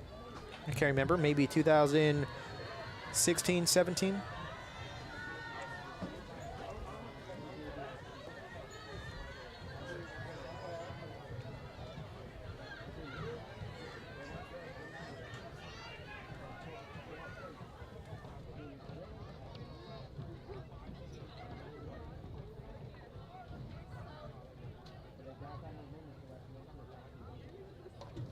Both teams with one timeout. For the Lobos, that's probably not really going to be a factor. For the Saxons, you have to figure that they're going to try and manage the clock here as best as they can and give themselves a chance to really get back into this game. As a 13-point deficit is not a big deficit, but Navarro taking the ball himself. Exactly what we expected the Lobos to do is just try and run some time off of the clock. And he gets himself a gain of 7 yards, so that's going to bring up 2nd and 3, maybe 2nd and 4.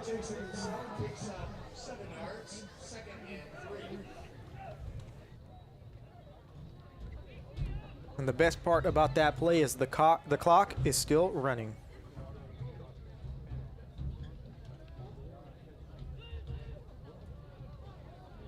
Now under 5 minutes left to go here. If the Lobos just get themselves a few first downs, they're going to be leaving here with a victory. And just the way the defense has kind of been playing, and you can almost assume that this one is already in hand.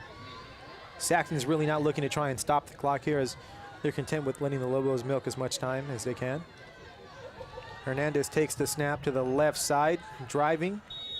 He's going to be close to the first down. It's all going to depend on where they mark it, and it looks like they're going to give him the first down. So the Lobos still holding on to the ball, marching down the field and getting themselves a first down. Los Amigos, first down. So again, there goes the clock, running. And the Lobos are probably going to keep running themselves as well.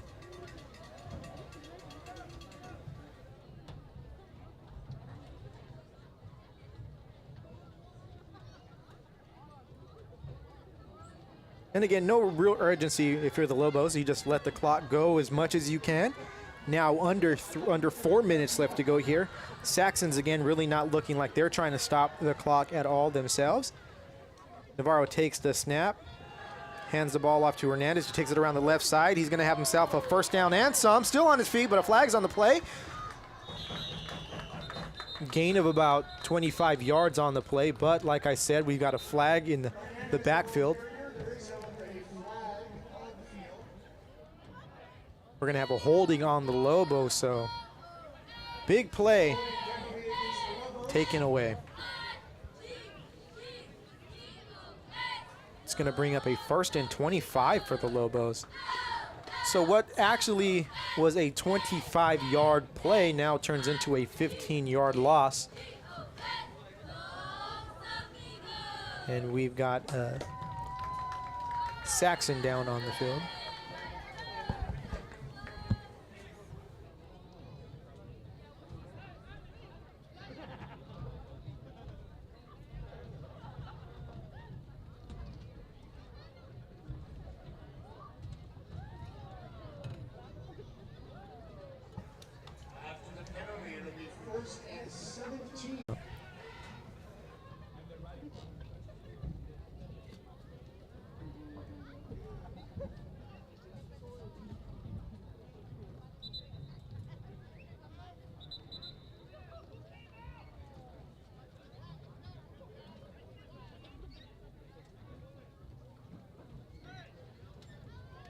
So 3:31 left to go here in the fourth quarter. The Lobos facing a 1st and 17 from their own 33-yard line.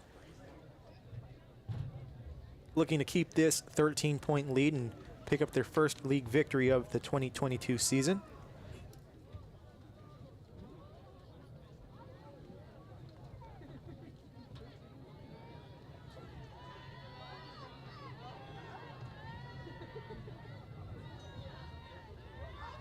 If they win tonight, they'll be tied with Santiago at 1-1.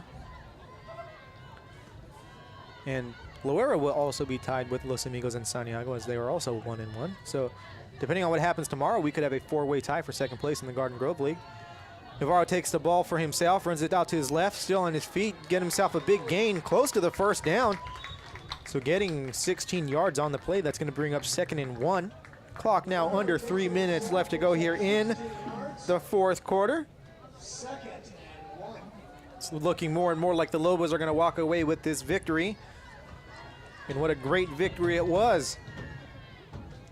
Scoring 13 points here in the fourth quarter after taking a 14-0 lead into halftime. I want to thank everyone who tuned in. I want to thank the Los Amigos staff for joining us here in the booth. Athletic Director Chris Sandro and Dr. Amy Avina, the principal at Los Amigos High School. As always, we thank you for tuning in here at Garden Grove Unified School District Athletics High School Football Friday on a Thursday. But we will have a Friday game tomorrow. Like I said, John Glenn visiting Garden Grove here at Michael Mansour Stadium for game 2 of our week doubleheader, as Sanchez is going to get himself into the end zone. Actually, he stopped just short. No, that's going to be a touchdown for the Lobos. The Lobos extending this lead, and no flags on the play as Sanchez takes that ball around the left side for a gain of 50. 51-yard touchdown on the play. That's going to bring that lead to 33-14 for the Lobos, and this one is definitely done.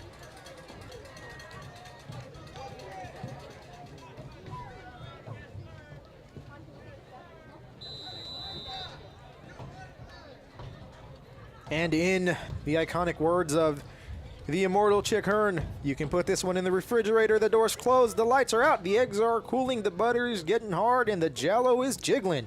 As the Lobos are going to improve to 1-1 in the Garden Grove League. They're going to improve to 5-2 overall. And they are going to keep themselves on track for a playoff berth here in the Garden Grove League.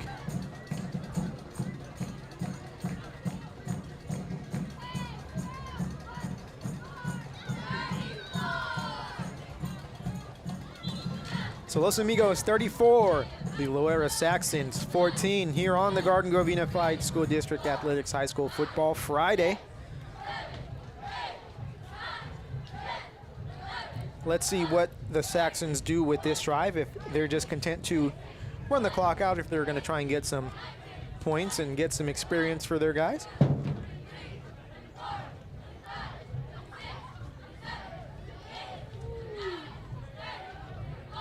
The Lobo cheerleaders doing one high kick for every point scored, and they're at 34. But keep in mind, they did that at 7, they did that at 14, they did that at 20, they did that at 27, and they did that at 34.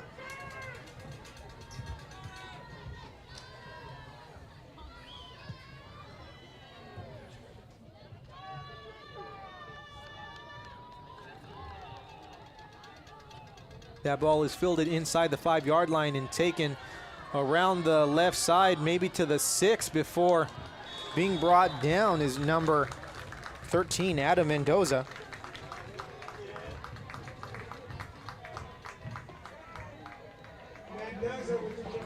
The Lobo cheerleaders doing 102 high kicks tonight.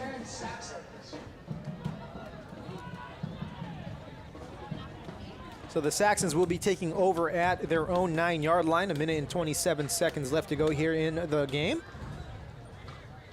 This last drive, of course, just going to be a formality, as this one is well in hand for the Lobos. Or else our broadcast is going to be famous if the Saxons can come down from this 20-point deficit in 1 minute and 27 seconds.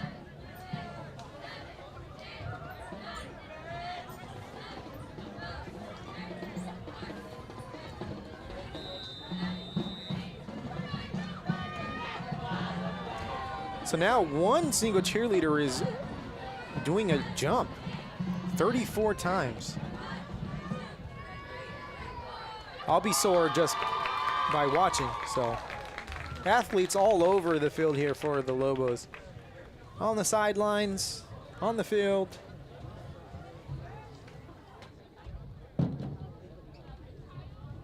Lobo fans are definitely going to be walking out of this stadium with smiles on their faces. Saxons with just a handoff. And that's going to go nowhere. A loss of maybe 1 on the play.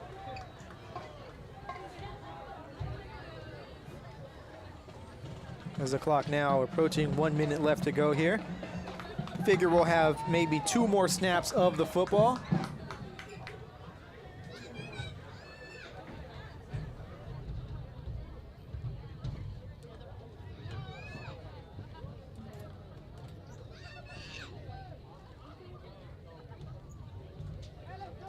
Now under a minute left to go here, and we can just assume this will probably be the last snap of the game. Actually, the way the clock is going, they'll probably have to have 1 more, depending on when he snaps the ball. And fumble by the Saxons.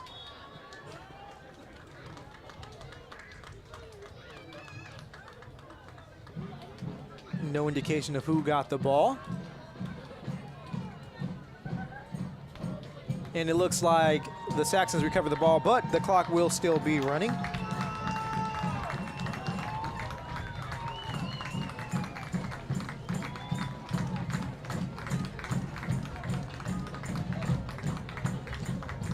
So here we go, 10 seconds left to go here. This one's gonna be a final from Michael Mansour Stadium. The Los Amigos Lobos defeating the Loera Saxons 34-14. Again, the Lobos improving to 5-2, 1-1 in league. The Saxons dropping to 3-4, 1-1 in league. Thank you for tuning in. Until next time, which is tomorrow if you so choose to join in. I am David Mora for Ben Nguyen, for Scotty Nin. We thank you for tuning in to Garden Grove Unified School District's